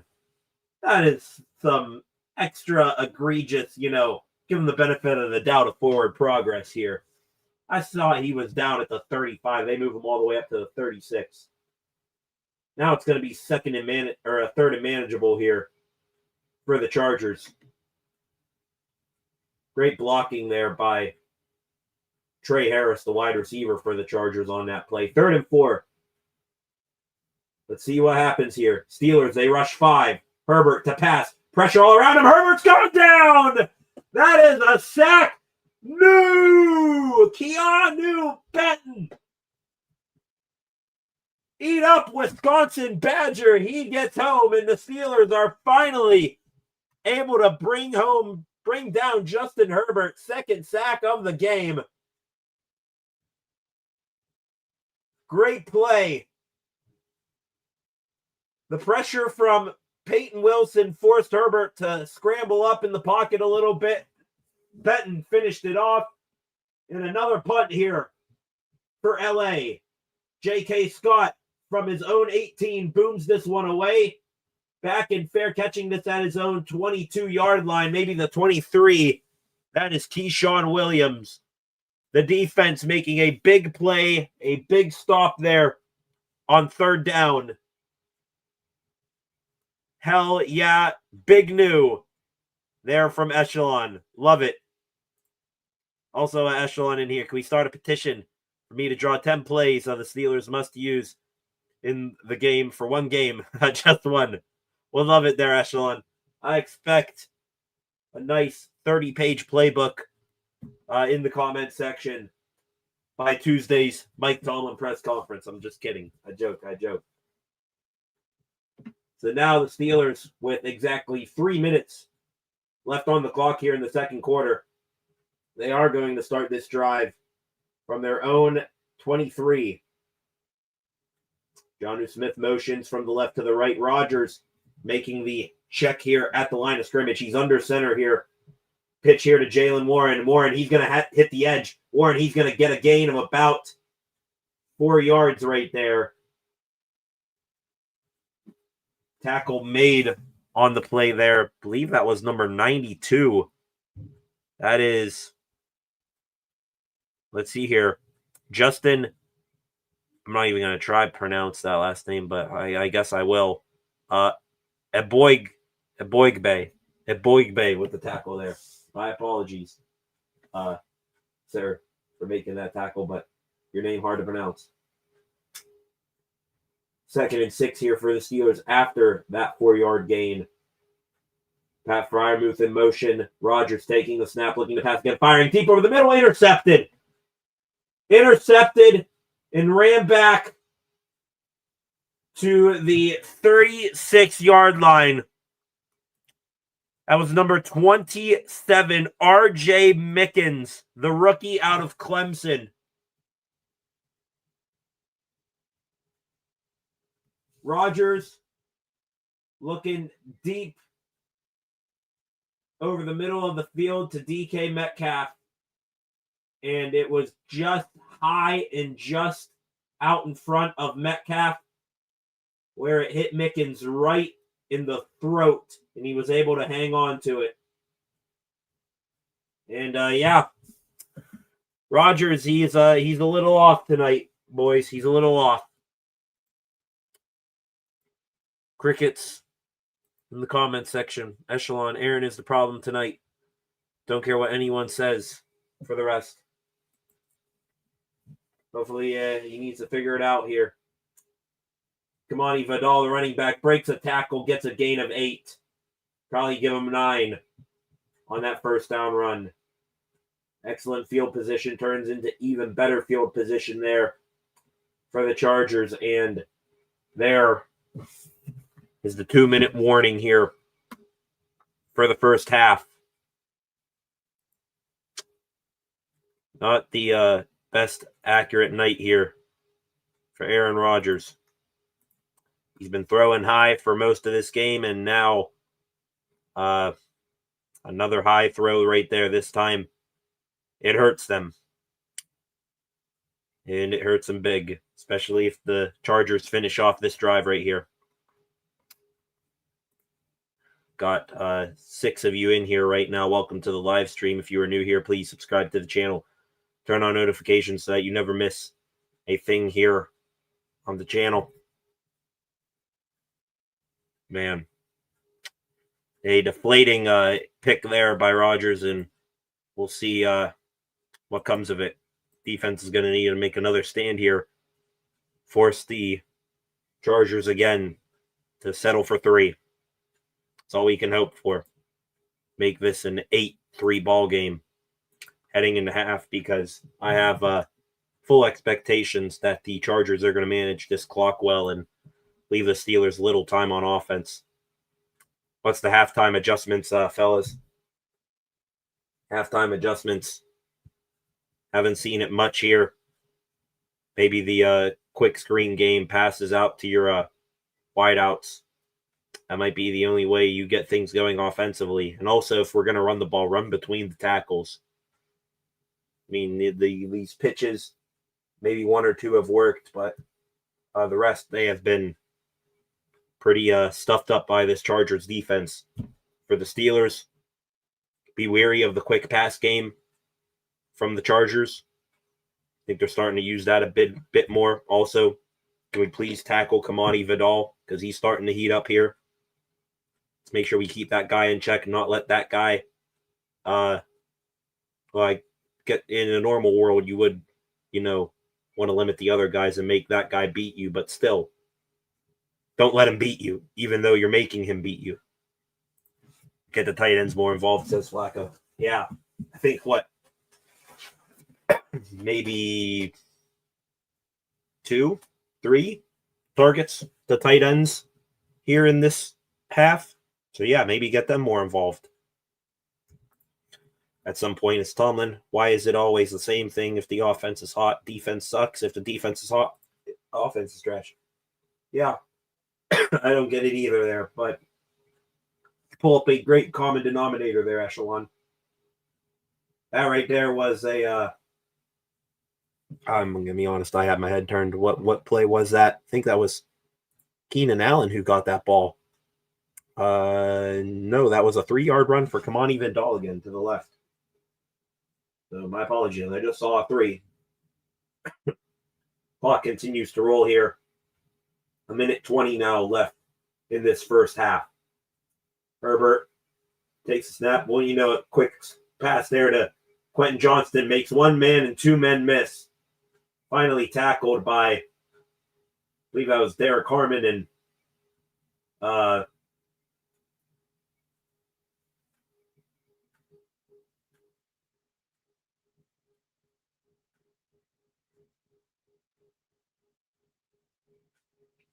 sorry, was getting an update there from the sideline reporter on Darius Slay. It's going to be a second down throw here, out and out of bounds is Aronde Gadsden. So that's going to make it about 3rd and 1, 3rd and half a yard here for the Chargers. That report was listening to there, Darius Slay still being evaluated, obviously, for a concussion. We'll see if he's able to return in this one. If, you know, thinking back to that hit, looking back at that hit, was any sort of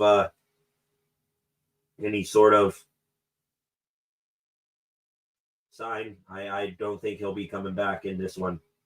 Chargers, I think, just took their first time out of the half right there. I mistakenly thought it was 3rd and half a yard. Instead, it's 3rd and a yard and a half. So it's a long 1-yard line that they have to get here. Showing TJ Watt here tonight. Still waiting for him to make a splash play, though. It doesn't look like he's been completely shut down quite yet. Let's see if number 90 can make an adjustment here and get to Justin Herbert. Let's see if TJ can make a big play here. One guy who's not going to be a part of this play, Cam Hayward. He's on the sideline here for this 3rd and 1 play from the Steelers' 18. Keenan Allen motions. Running back to Herbert's right. Taking the snap is Herbert. It's a handoff to Vidal. He's running to the right. He's going to get the first down. Damn it. For about 90% of that play, the Steelers had all the holes blocked up. And then Vidal was able to get forward and get 2 yards. 1st and 10 here. Chargers going to run hurry up here. Still 2 timeouts. Clock is now at 20 seconds. Herbert waiting to throw. Fires. It's going to be broken up. Looking for Keenan Allen. In the comment section, you guys are going to be very happy in coverage and breaking up that ball. James Pierre Island. In the hands of Keenan Allen, and James Pierre making sure to get his arm and hand in there to knock that ball away. Now it's going to be 2nd and 10 here. Herbert taking the snap, firing over the middle, caught wide open, and he can just breeze into the end zone. It's Ladd McConkey.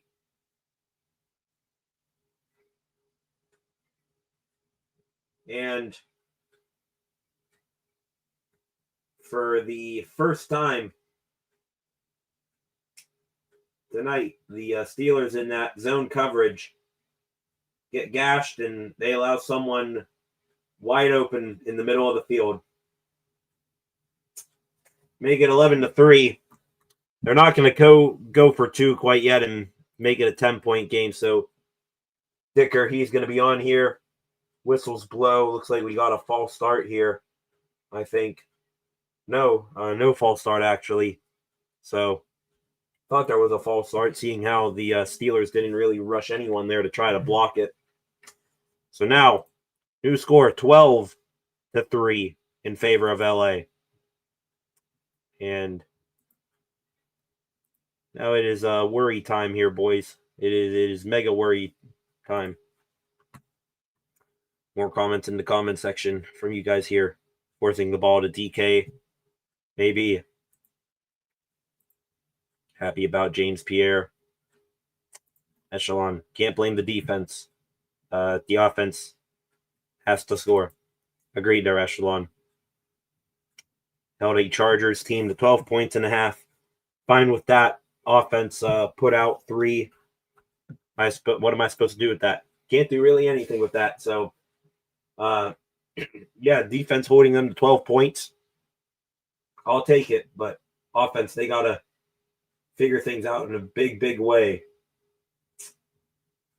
Kickoff here from Dicker. That is going to go well through the back of the end zone. So, going to bring the ball out here to, the 35, 40-yard line.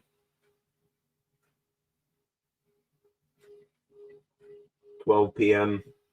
12 seconds left. Steelers. Maybe they run a play here. We'll see. Ball is at the 35. They can get the ball to around the 50 here. They'll send out Boswell for a Hail Mary kick. We'll see here.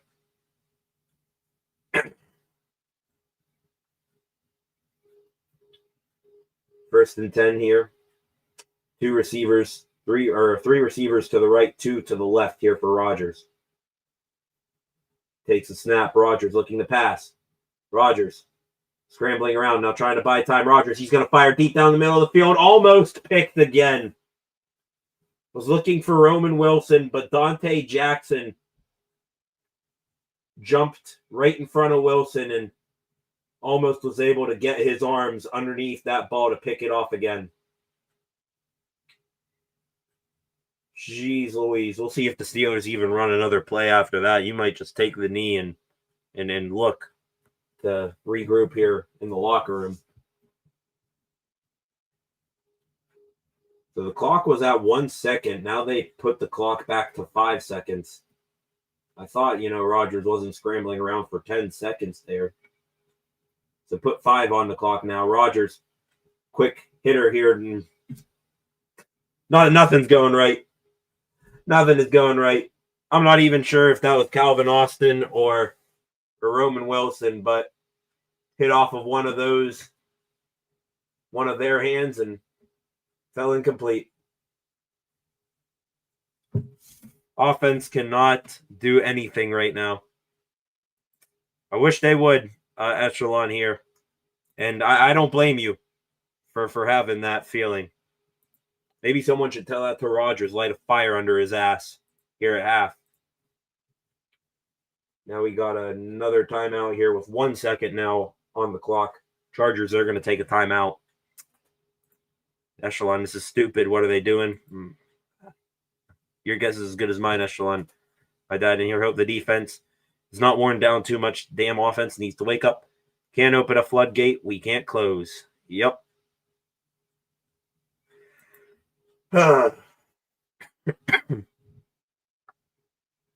This is not going well. There is 1 second. What do you think is going to happen? Hail Mary? We know Roger still got some Uncle Rico left in him, can chuck that pigskin over them mountains. We'll see if he does that here, though. Takes the snap here. Rodgers going to be a quick screen pass here to Roman Wilson, and just a padding of the stats play right there. Gain of 9. Who the hell cares? We're off to halftime. That was ugly. Ugly, ugly, ugly for the Steelers. Not from the defense. Officially, I'm better than Arthur Smith, says Echelon. Dumbest thing ever. Indeed. Why even, you already seen your offense turn the ball over once. They had a safety. Rodgers almost turned it over, maybe even 2 times there in the span of 12 seconds. Just kneel it out, go to the locker room, cut your losses, and regroup here, because that was not good football there from the offense. Defense, I'll give them some credit. They've kept this game to 9 points, which is right now looking like a bit of a miracle. So 8 of you in here right now, welcome to the stream. Going to take a bit of a break here for halftime. We'll be back a little bit before the start of the second half. To all of you in here right now, if you're new to the channel, please hit that subscribe button and turn on notifications so that you never miss a live stream or video here on the channel. Up to 619 subscribers here on the Steel City Sports Report. Also, like, share, leave a comment in the live chat on this live stream during halftime. We'll get to those after or when we come back here in about 10 minutes or so. Same ass kicking better be going on in the locker room. Yeah, some ass kicking better be going on in that locker room, indeed, but you know it's not happening. Aaron Rodgers might be doing it to himself a little bit, but that can only go so far. Need an amazing drive to gain confidence back. Indeed, Echelon, but thing where this can turn even more sideways than it already is in a hurry. Just remembered, Chargers, they start the ball. They start with the ball here in the second half, so we'll see if anything fun comes from that and see if the Steelers can turn it around. Stay where you are, ladies and gentlemen. Quick break. Back right before the end of halftime.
Welcome back, ladies and gentlemen. Back from halftime here on the Steel City Sports Report, and the Pittsburgh Steelers, they're going to need to rebound in a massive way here. Third quarter about to begin here in a matter of moments. 12-3. Your eyes are not deceiving you. That is the real score right now. One touchdown in the game.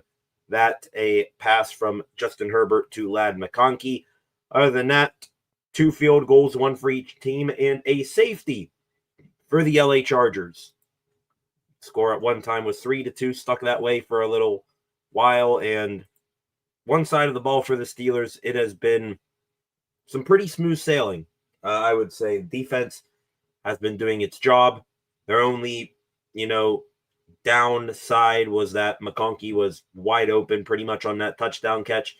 And also they had a couple of interceptions that could have been picked off, should have been picked off, especially the one thrown right at Joey Porter Jr., but those were not the case. And now we get the opening kick here of this second half going. This is going to be Travion Williams bringing it out up past the 30 and down a little bit beyond the 30-yard line. So the Steelers defense able to halt his progress upfield. Then to the comments section we go here. We'll see if the Steelers can change the vibes of this game right now. Concepts here. Started the game with the ball, right? Agreed, got to finish drives, and established the run without penalties. Could be better. Also could be a lot worse. Very true there, Concepts. The only bad part is, as the Chargers here, they're going to have a false start. I want to say that it's going to be on Fisk, the tight end. The only downside of what you said there, Concepts, is that establishing the run, that may be out the window right now because the Chargers, they put up points here. You're still down by 2 hefty scores. They score a touchdown here. You're in a lot of trouble. I might force Aaron Rodgers to be throwing the ball a lot more, which he has not been good in the air through tonight. It's going to be 1st and 15 here for the Chargers. This one is going to be thrown, batted up in the air, and caught by Justin Herbert and held on to there by Cam Hayward. It's a loss on the play as of right now, but we got another flag here, back-to-back flags, and we're only 9 seconds into the second half.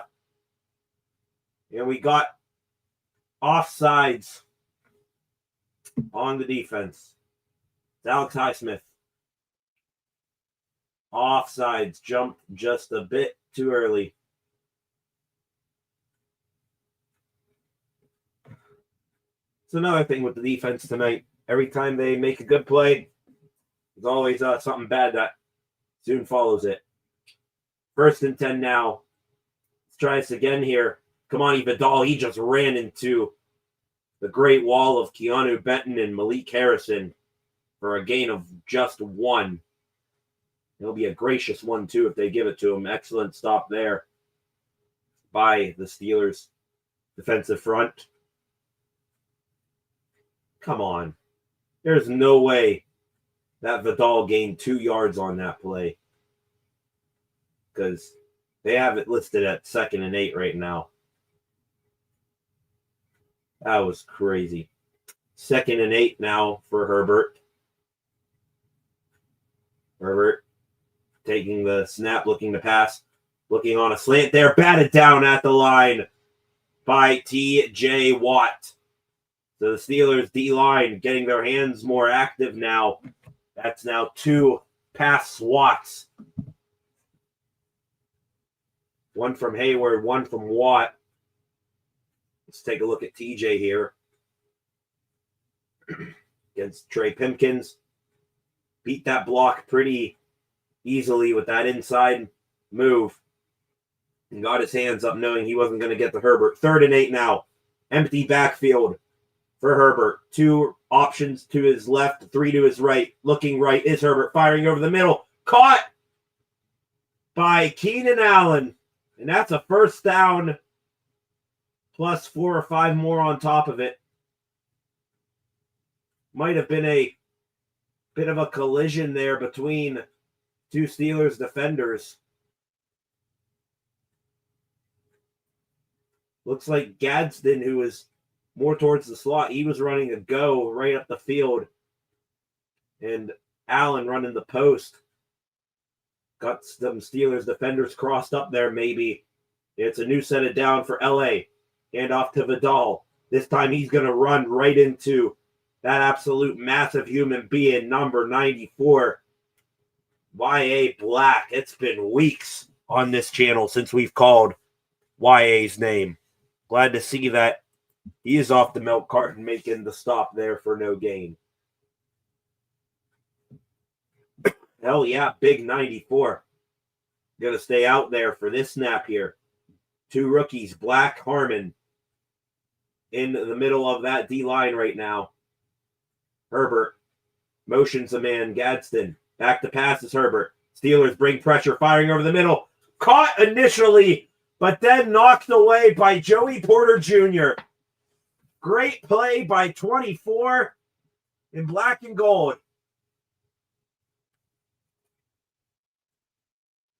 Or maybe that, no, is that James Pierre?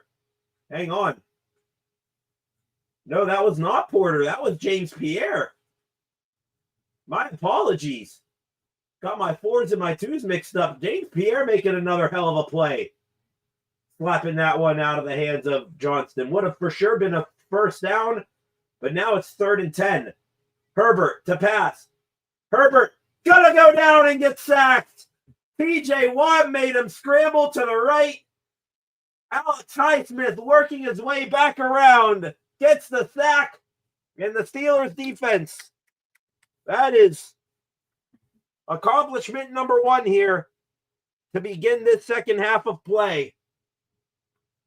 Get the offense of the Chargers off the field without any points.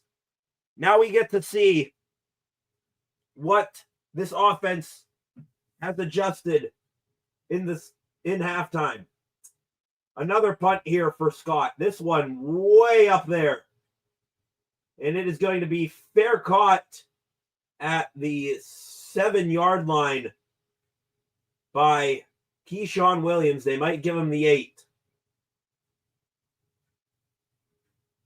So a nice start there from the Steelers defense. 2 big plays in succession there. The Pierre breakup, that would have been a first down. And then the Highsmith Watt-aided sack that finished off that drive. Back to the comments section. We go here. Concepts. Tackle farted, which caused the jump, LOL. Says Concepts. My glitch, it looked like TJ picked it so close. Almost there from TJ. Big guy. Yeah, Y.A. Black. What, 6? Let me get his measurements right here. I want to make sure I get this right here because I don't want to do any sort of disrespect to Y.A. Black, putting him, not at the right height or weight here. I've done it multiple times this season with Darnell Washington. He is 6'6", well over 300 pounds as a tight end, and he wears that 300 pounds with pride. Y.A. Black, though, according to ESPN here, listed 6'5", 336 pounds. That is a lot of man. That Kamani Vidal, who I'm not sure how big Vidal is. Let me answer my own question here. Kamani Vidal, he is, according to this website, 5'8", 215 pounds. So he just ran into Sasquatch in the woods and couldn't get away. That is downright insane. The fact of in the NFL that you can have such size disparity on a regular basis. Crazy. All of you fired up in here about James Pierre. Pierre Island, CB1. Now score, says Echelon. Indeed, Echelon again. Alex Highsmith, shut up the haters. Indeed, he did. Highsmith has turned it on in recent weeks. Maybe it was an injury thing with him after all. Still trying to, get back to feeling the right way. off of his ankle sprain. Maybe he's feeling like himself again. Let's just hope that he's able to stay healthy this time. Well, hey, 6'10", 475, Casey Hampton times 2. Yeah, I don't think he's all that there. I noticed why it's shaped weird. Doesn't look that big. Doesn't look that big, but he is, massive human being. And as you guys said right here, let's go adjustments. Let's go adjustments. Let's see if those adjustments are going to pay off here on the first offensive drive of the second quarter here for the Steelers, which, by the way, is in that very Steelers favored crowd out there in LA. Lots of black and gold in those seats. And what are we doing? Oh my God! Oh my goodness!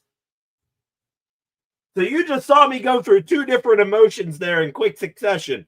That was, what are we doing here? I see the pitch to Jaylen Warren, and then that reaction, he just went up and over a hurdle and a half from Jaylen Warren over number 20, Cam Hart, the former Notre Dame Fighting Irish. Wow. What a play there from number 30. Now brings his total on the night up to 42 yards on 8 carries. Aaron Rodgers, another handoff, feed 30.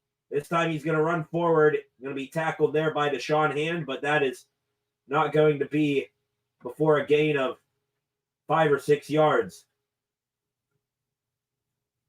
Maybe getting Jaylen Warren going a little bit here. Wouldn't mind that. They're showing Warren here on that hurdle when he was tackled after that first down run. His shirt got ripped to shreds. Now we got, hang on here, a timeout for injury down on the field. That is going to be number 90 for the Chargers. That is Tyre Tart down on the ground. Yeah, they're showing replay here. It's a gain of 14, 15 yards there for Warren, and Dayan Henley, a linebacker, getting a piece of the back of Jaylen Warren's shirt. And the bottom of that shirt, it is like a swing seat at a playground, just hanging around the bottom of the buttocks of Warren. And they have yet to cut it off. I'm surprised the referees are just allowing him to go with it. Usually, when the shirt gets ripped like that, they just tell him, hey, just trim it off real quick. Nope, it's staying on there.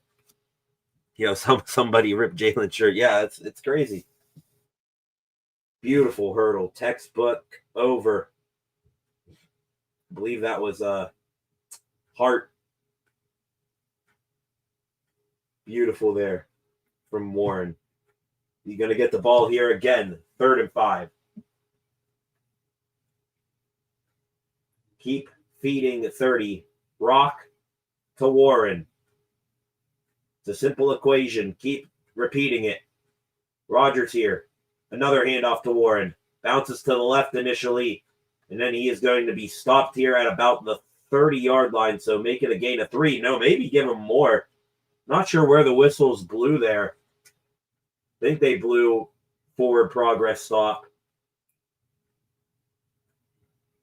But another solid run there from Jaylen Warren of 3 yards.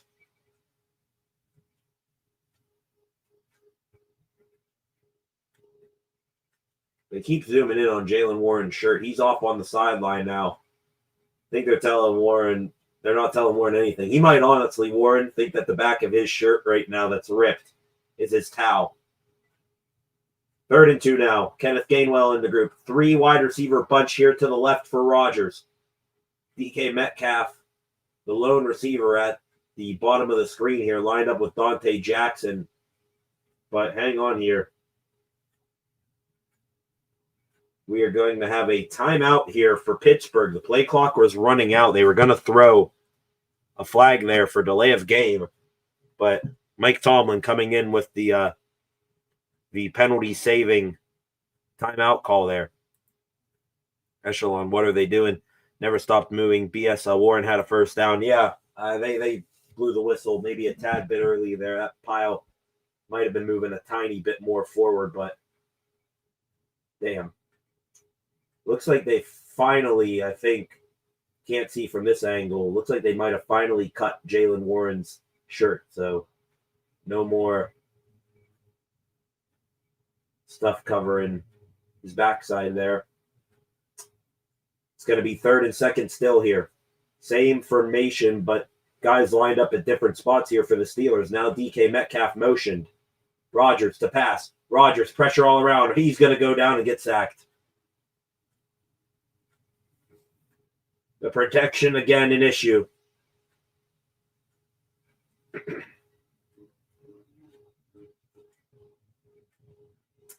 It has been tough sledding here for this Steelers offensive line. The Chargers even only ran 4 that time. Rushed 4, I should say. Spencer Anderson getting taken back all the way into Rodgers' lap. And it's Tui Pelutu, again, who makes the sack. So on a 4th and 5, the Steelers, they punt again. Back at his own 27, Darius Davis receives it there. And now we got a flag coming in here. Roman Wilson giving Davis an extra bump there after the fact. Don't know if that's what the flag is on. I doubt it. Looked like it came out pretty early. Connor Hayward now in the mix, jawing there. Roman Wilson trying to draw a penalty. Let's see here. Are they going to give him it?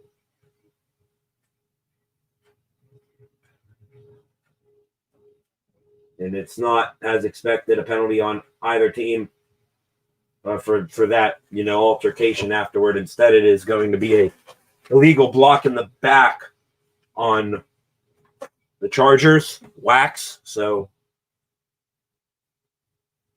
Chargers still going to have possession of the ball. To the comment section here. It's not going great. Not going great whatsoever. What are they doing? Ref scammed a first down. They did it to Najee a lot too. They did do it to Najee a good bit there. Concepts. Should be 2nd down. Take his whistle away. Echelon here. 8 drives, 3 points. Not probably the worst offensive put out so far this season by the Steelers offense. Aaron Rodgers. Not looking too hot right now. Need defensive points. This is pathetic. You're flashing back to the Matt Canada, Mitch Trubisky, Kenny Pickett days right there, Echelon. Defense, you guys got to put up points. Or else this is going to be a rough go of it for the rest of this game. Put in Will Howard. Offense needs a spark. Trust me, I'm sure there's some other Yinzers out there who's saying put in Will Howard right now. But, I mean, let's be honest. Probably even Skylar Thompson right now has a better chance of getting in this ball game than Will Howard. Just for the rest of the game. Maybe that does give the spark. Show them something that they would never expect. Never expect Will Howard. But let's put in the Ohio State Buckeye national championship winning QB. I like the sound of it. Oh boy. 8 of you in here right now. Welcome to the live stream. Appreciate you all being here. Subscribe to the channel. I apologize in advance for if I'm losing steam here. Up early this morning. Long day. Be more energized for tomorrow night's live stream, which, if I had to guess, judging by the direction this game is going to go, it's going to be another Monday where we come on here and we complain a bunch and throw different stuff against the wall and see if we can figure out what this Steeler team is. Are they going to be a team where the Ravens are going to, overtake them here soon enough? Or are they going to be a team where they're still going to win the division and get home field advantage? Who knows? It's going to be 1st and 10 here for the Chargers back from commercial break. This is going to be from their own 23-yard line. faking the handoff is Herbert, firing over the middle. And, man, tell me if you've seen that scenario before. Tampa 2 zone coverage for the Steelers. And Herbert firing the ball right to Ladd McConkey between the corner and the linebacker, but not deep enough to where the safety can make a play on it. A situation and a play we've seen too many times. And now it's been exposed once again. And now, to add on to it, Damani Vidal getting a big run there on first down, gain of 12 or 13 yards. He's going to get it into Steelers territory here. Joey Porter Jr. looks like he was slow to get up on that play. I mean, geez Louise. I could go and run through that hole created there by the Chargers offensive line. They just bullied the Steelers on that play. And Joey Porter Jr. is still down on the ground, so wonder what he's getting checked out. Porter looks like he might have landed on his left shoulder, if I had to guess.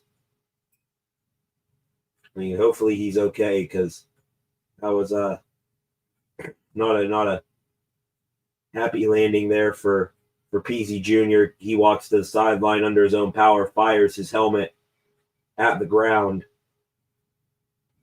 So Peasy's had a good night. Peasy Jr. It's been a good night. He's had a good night so far. Sucks to see him get hurt. 7:37 left on the clock here in the third quarter. 12-3 still the core Chargers. Now their first play from Steelers territory. Another handoff here to Vidal. And again, that 5'8" frame is going to navigate and weave through bodies for close to first down yardage. I want to say a gain of 7 yards there, maybe even 8. 84 total yards now in the game for Vidal. To the comments section here again, Echelon late games always a toss-up, especially on the road. Maybe for other teams. For the Steelers, I think we've come to expect this at this point. Rodgers tonight, J.J. McCarthy every game. Yeah, high throws all the way around. Another handoff here for Vidal, and Steelers are able to sniff this one out. How about Nick Herbig, area 51, making a play right there? It's going to be a loss of a yard on the play for Vidal. Tried to run to the left, and Herbig snaked his way through the offensive line to make that tackle for loss. Had a pulling tackle, DeCullis, coming after him there, and Herbig able to duck his way around the tackle and make the play. 3rd and 4 now. Herbert looking to pass, looking left, firing, tipped at the line, and incomplete. And Keanu Benton, if he's not looking where that ball is going, he might have had a chance to pick that off. It hit him. Cam Hayward, how about it? Making a play right there. Might have been a false start there that the offense, or that the referees missed there, but Highsmith and Hayward both getting their hands up there. Let's see. It is Hayward who gets the tipped ball there, and Steelers here, they're going to try to have the Chargers settle for 3 here. It's 4th and 4. This is going to be a 59-yard attempt from Dicker. Boswell hit this earlier in the game. Dicker's kick is on the way, and it too is good.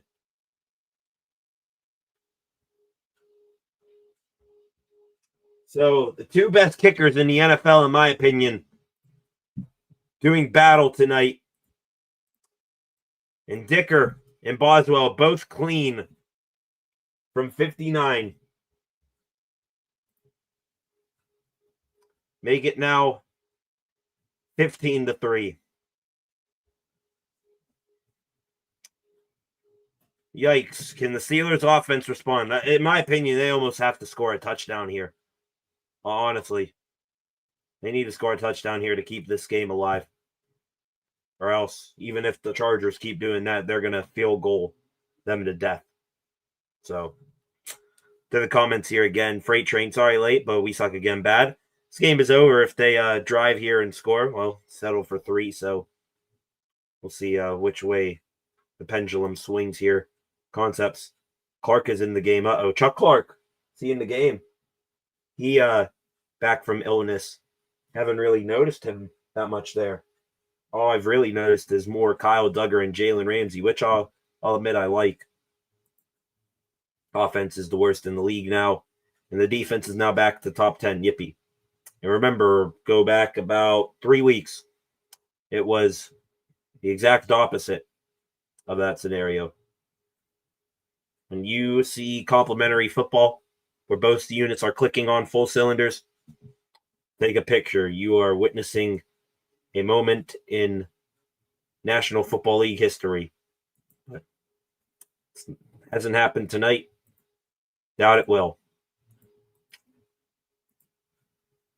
Let's take a look here if anything else is going on. By the way, heard this earlier in the half here. Darius Slade with a concussion. He is out the rest of the game, so that was expected. Oh boy. Not good. And it's death by 1,000 paper cuts at this point here. They can't get out of their own way. Concepts. Ramsey is at corner for JPJ. Clark at safety. He's no bueno. Okay, well, hopefully JPJ can come back in here because I'd much rather have what we have had instead of having Clark out there. Just showed the side angle of that kick there from Cameron Dicker. Had about 3 yards to spare there. Kickoff here from Dicker, brought back by Keyshawn Williams. He'll get it out to about the 33-yard line. Flag is down on the play here, so probably going to be on the Steelers, if I had to guess. Yay. More fun for the defense. That's going to be a hold, and it's going to be Trey Sermon, the former Ohio State running back who just got, I think, signed to the active roster from the practice squad. Of course, special teamer. Of course, this whole unit trying to still, cope with the loss of Miles Killebrew earlier this season. They've been doing well, but penalty, that hurts you. Puts this now back at the 18-yard line. Faking the handoff to Jalen Warren and Aaron Rodgers. Probably should have handed it off to Warren because he throws that one in the dirt at Jonnu Smith. And some head shaking there from Rodgers. Oh.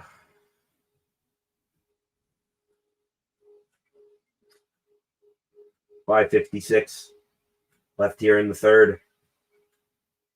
2nd and 10. It'll get real late, real early here. Rodgers making a check here to his receivers. It's a pitch here to Jalen Warren, and Warren just dip dodging and weaving. Made about 15 moves to gain a yard there. That's now the second time this game that Rodgers has checked out of a play into a pitch run, and both have yielded little success. It's now 3rd and 8. And here, if I had to guess, comes your sack of Rodgers or your incompletion to a receiver that will get Rodgers fired up here for this play. Timeout here. And we are going to have a timeout instead for the LA Chargers. So no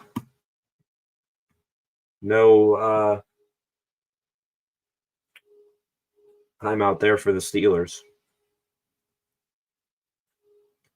8 of you in here, welcome to this live stream that is quickly losing energy because the Steelers are draining it out of us. That, and I'm getting pretty tired. But Dupree just did that. Don't want to put that on screen, but I see it, concepts. I know 15-yard taunting penalty.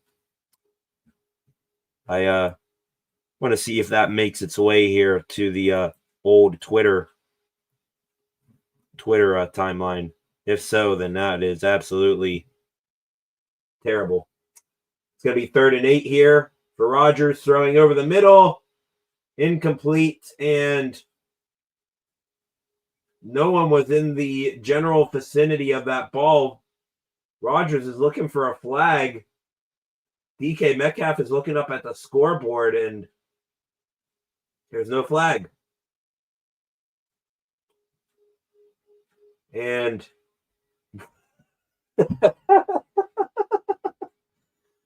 oh my God, where was the flag?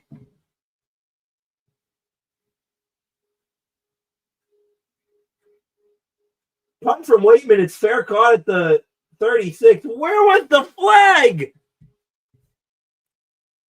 Derwin James just came down and clocked DK Metcalf, who I assume was Rodgers' intended target.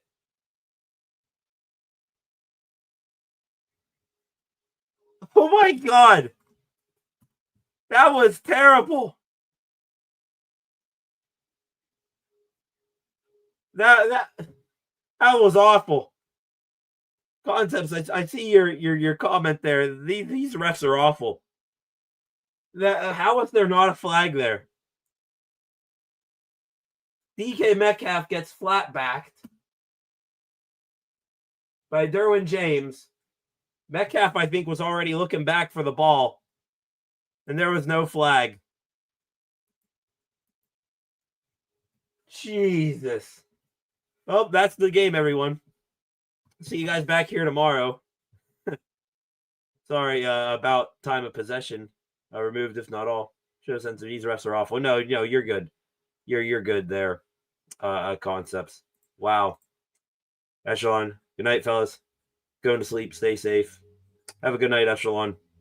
Honestly, if this game should be reaching the 4th quarter here soon.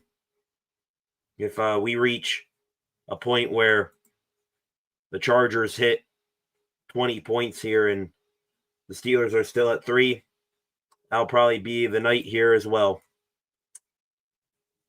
So frustrating. Perfectly stated. It's unbelievable. And sometimes, you got to make your own luck with the referees, but tonight they're just not getting any sort of help, any which way. Always missing the calls on us. Seems intentional. So common. Could it be the pedigree, the mystique of the Pittsburgh Steelers? Just unbelievable. Feels like it's midnight, not even the 4th quarter. Indeed. It's only 10:36. It feels like midnight here on the East Coast. This time change has really thrown me for a loop for the past week or so now.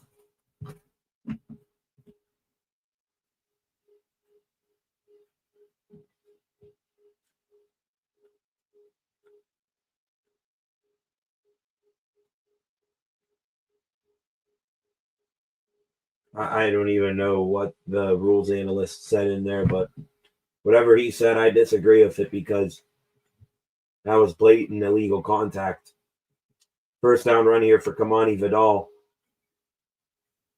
He is going to get a gain of 4 yards or so there.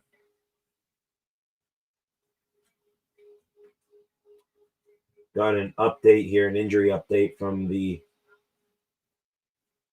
sideline reporter. Aronde Gadsden, outstanding rookie tight end for the Chargers. He is questionable to return with a knee injury. Joey Porter Jr. is back, though, for the Steelers. Run again here for Vidal, and there's a great play there by the 2-week-old Steeler, Kyle Duggar. Steelers, they load up the box.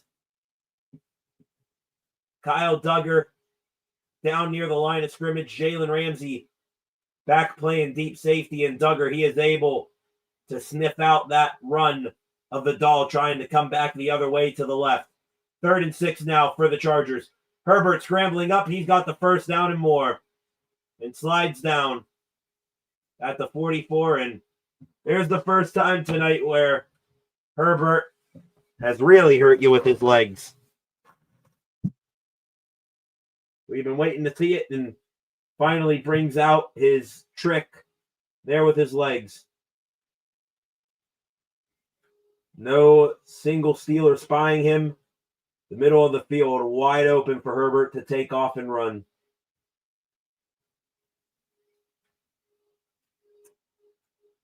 Now take the 3rd and 6, put it to 1st and 10 in Steelers territory. Another handoff for Vidal. Stutter steps getting forward there, and a flag comes in.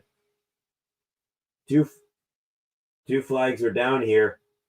Looks like this is going to be on the Chargers. Gain of 2 on the play. It's going to be a holding on offense. That's going to be the center, Bozeman again. Or no, excuse me. That's the left guard, Mekhi Becton, the former, I think, former Eagle, former New York Jet. So now it's 1st and 20. Backtracking back to Chargers territory now is LA. Jarrett Patterson now the back in the game.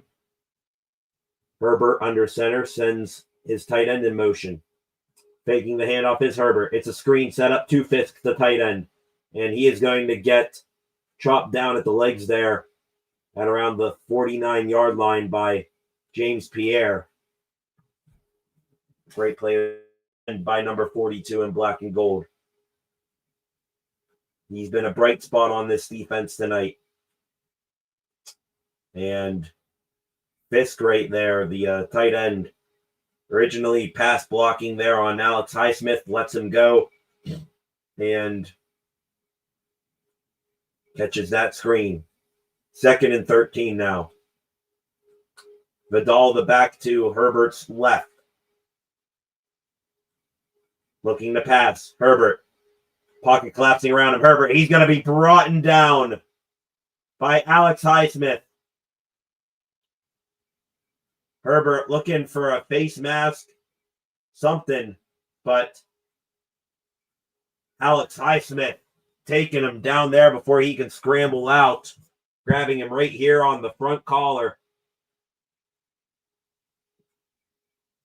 And nice there from 56 again, making a big play. Concepts in the comment here. I'm done with this fixed garbage. He tackled DK. Hope our whole team takes fines to call this garbage out. Wouldn't mind it. Another play here. And it's going to be 4th down now for the Chargers. Had my head turned there for a second. What happened? That was a...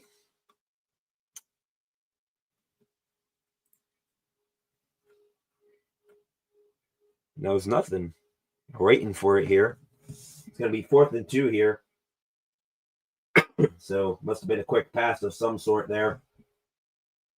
Dicker, the kicker, on from dead center of the field. This is a 55-yarder, and it is swaying, and it is off the upright and no good. All right. Put them back at even, boys.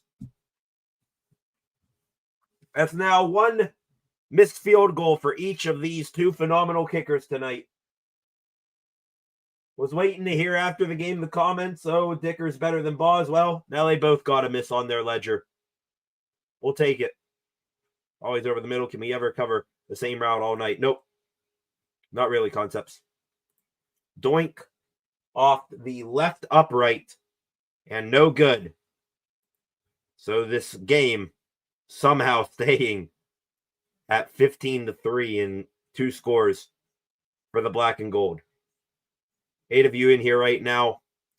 Going to take a quick break here during this commercial break. Back here in a moment Can the Steelers offense do anything to lift our hopes for the rest of this ball game? I doubt it, but let's see if they got a horseshoe up there. You know what? Back here in a minute.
Welcome back, ladies and gentlemen. Probably the final chance for the Steelers to get back into this ball game coming up right now on this upcoming drive, because we are nearing 45 seconds left here in the third quarter. So we are nearing the final frame of play here tonight. And they don't put up points here, it's going to be very, very difficult for them to dig out of this hole. Bit of a side note here to the football. I really hope the Pittsburgh Steelers, though they are out in California, I really hope that they pack their winter clothes, because just took a peek at the radar there during that break. The snow, it is coming for my neck of the woods, and right above me, Erie. They are getting pounded right now, so I guess the same thing could be said for the Buffalo Bills. They were down in Miami today. They're going to be coming back to a rude awakening. They're not already back in Buffalo. That was a run there from Jaylen Warren. Great gain for him there, 11 yards. Making a new set of down here for the Steelers. They're going to run some decently tempoed offense here. Not waste too much time. Rodgers throwing a quick slant here, caught by Pat Freiermuth. Gain of about 8 or 9 yards there for Muth.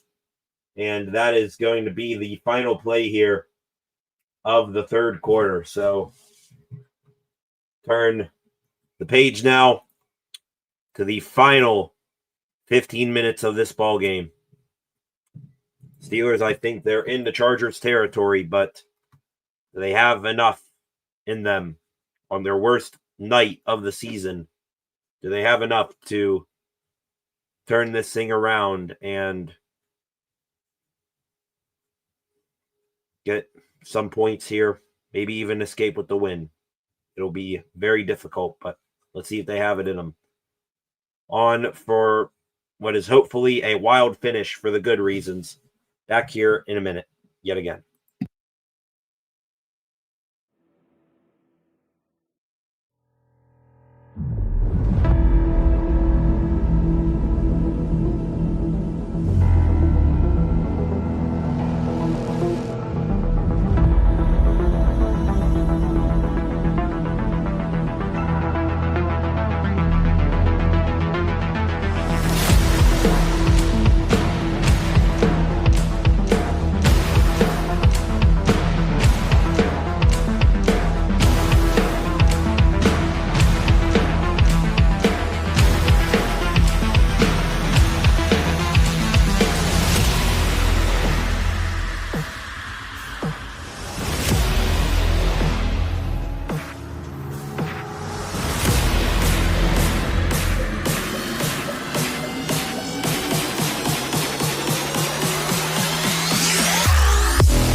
Welcome back, ladies and gentlemen.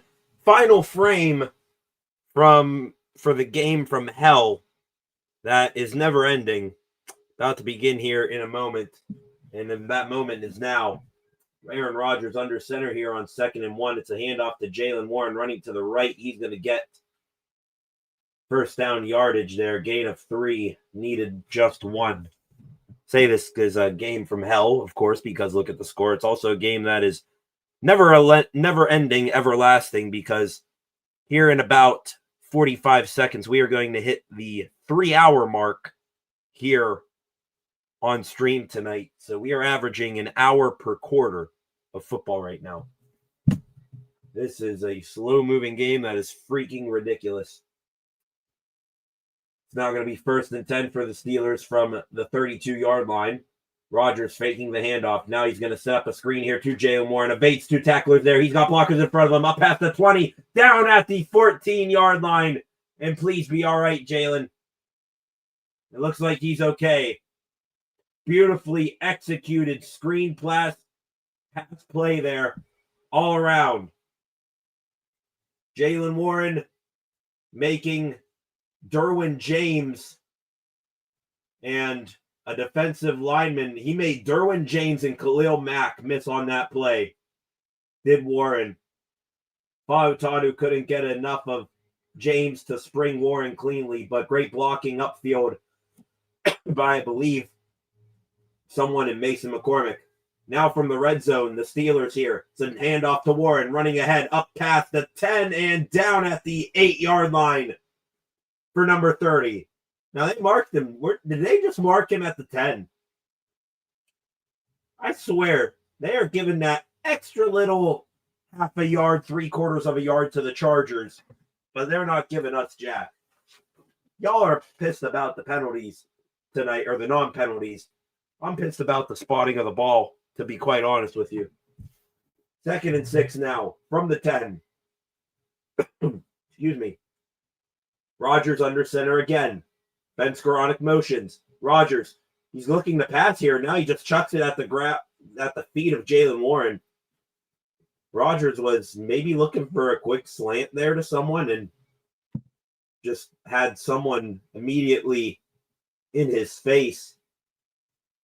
Was maybe looking for a quick hitter to DK Metcalf, and Bud Dupree ended up dropping into coverage. So that's what threw off Rodgers. Rodgers was expecting Dupree to rush, and he stayed put. Now 3rd and 6. Come on. The first down marker is the 4. They got to go the full 6. Rodgers to pass. Pressure around him. Rodgers fires. Incomplete. Too high out of reach of Kenneth Gainwell. Kenny G would have needed a miracle to get the first down anyways. So now it is going to be 4th and 6. We'll see if the offense goes for it. Rodgers, he took a shot on the play as well. Taking a hit from, I don't think that was Khalil Mack. I think that it was Iboigwe or whatever the hell his name is. So they are going to go for it. Arthur Smith sends the play call in. They have to at this point. 4th and 6. Taking the snap is Rodgers, looking to pass. Throws a fade for DK Metcalf. Incomplete. And no flag. Cam Hart, the man who Jaylen Warren hurdled earlier on an island pretty much with Metcalf. And I will be fairly non-biased here. There wasn't much worth drawing a flag there anyways. Turnover on downs. Chargers will start this drive. This next drive here from their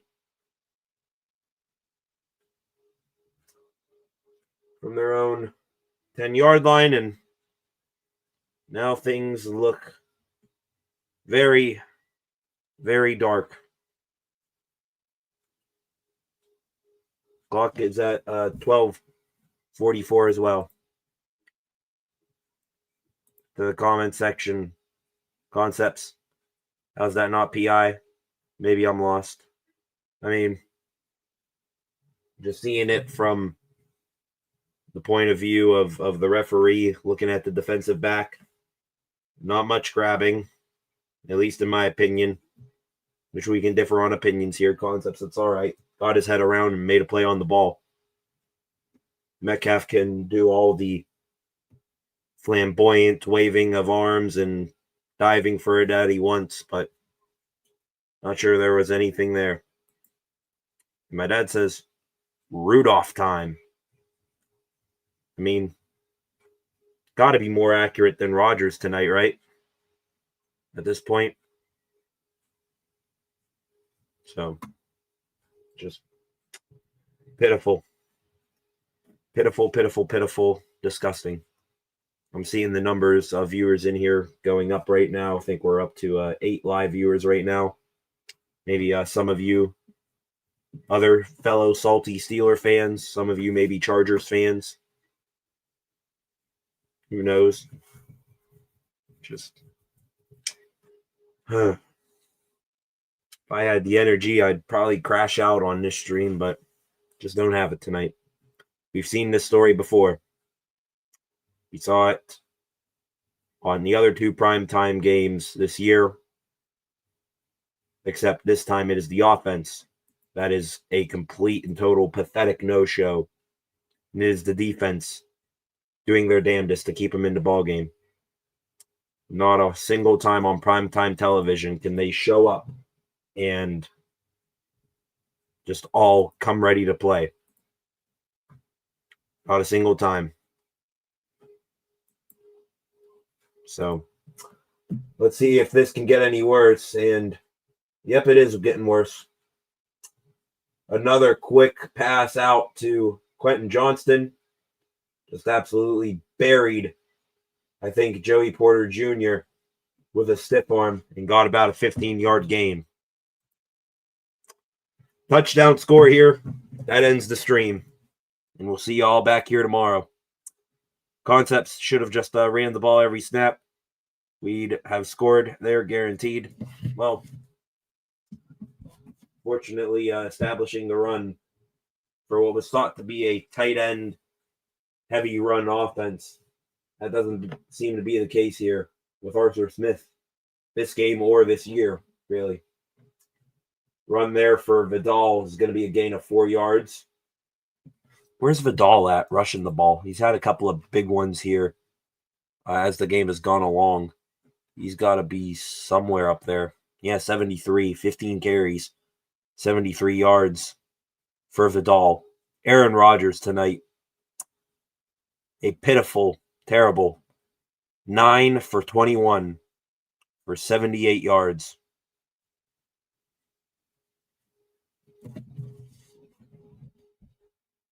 For one of the more accurate throwers of the football in NFL history, hasn't had it tonight. Herbert rolling out to the right, throws. It's just going to be a throwaway there for 10. Closest guy to it was Keenan Allen, blanketed by Brandon Eccles. So now set up a 3rd and 6 here. We'll see if the Steelers defense can get off the field again here. Look at DK Metcalf on the sideline there for the Steelers. He's still shaking his head. What's he at tonight? Metcalf. Just 1 catch, 19 yards. It is Jalen Warren and Pat Freiermuth who are leading the team in receptions for 2. Everyone else either has 1 or none. And that, ladies and gentlemen, there. I'm glad I had my head turned because I sure as hell did not want to see it. That was just a massive pickup there by Ladd McConkey.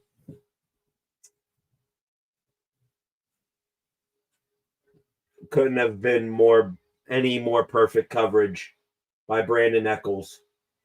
And Herbert just threw that ball through a keyhole. And McConkey was able to shake off Eccles and get a big gain. That play right there, was a gain of, let me see here. That was a pickup of 42 yards after the catch. That is going to be now over there. A gain of 11 on a run there from Vidal. So Chargers about to punch this into the end zone, and we're going to call things there. You got a deal, ladies and gentlemen? Because I do not have the energy to watch this train wreck anymore. It's going to be first and goal here from the 2. Herbert. Hand off to Vidal. Running to the left. Good night, everyone.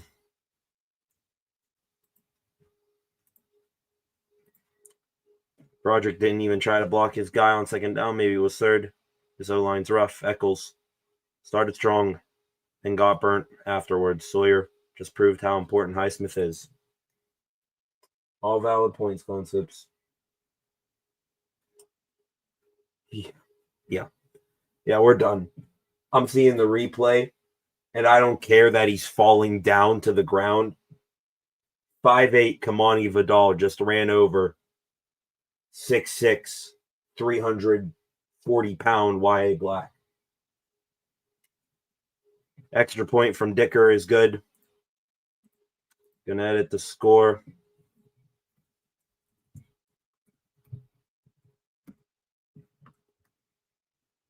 The score bug here.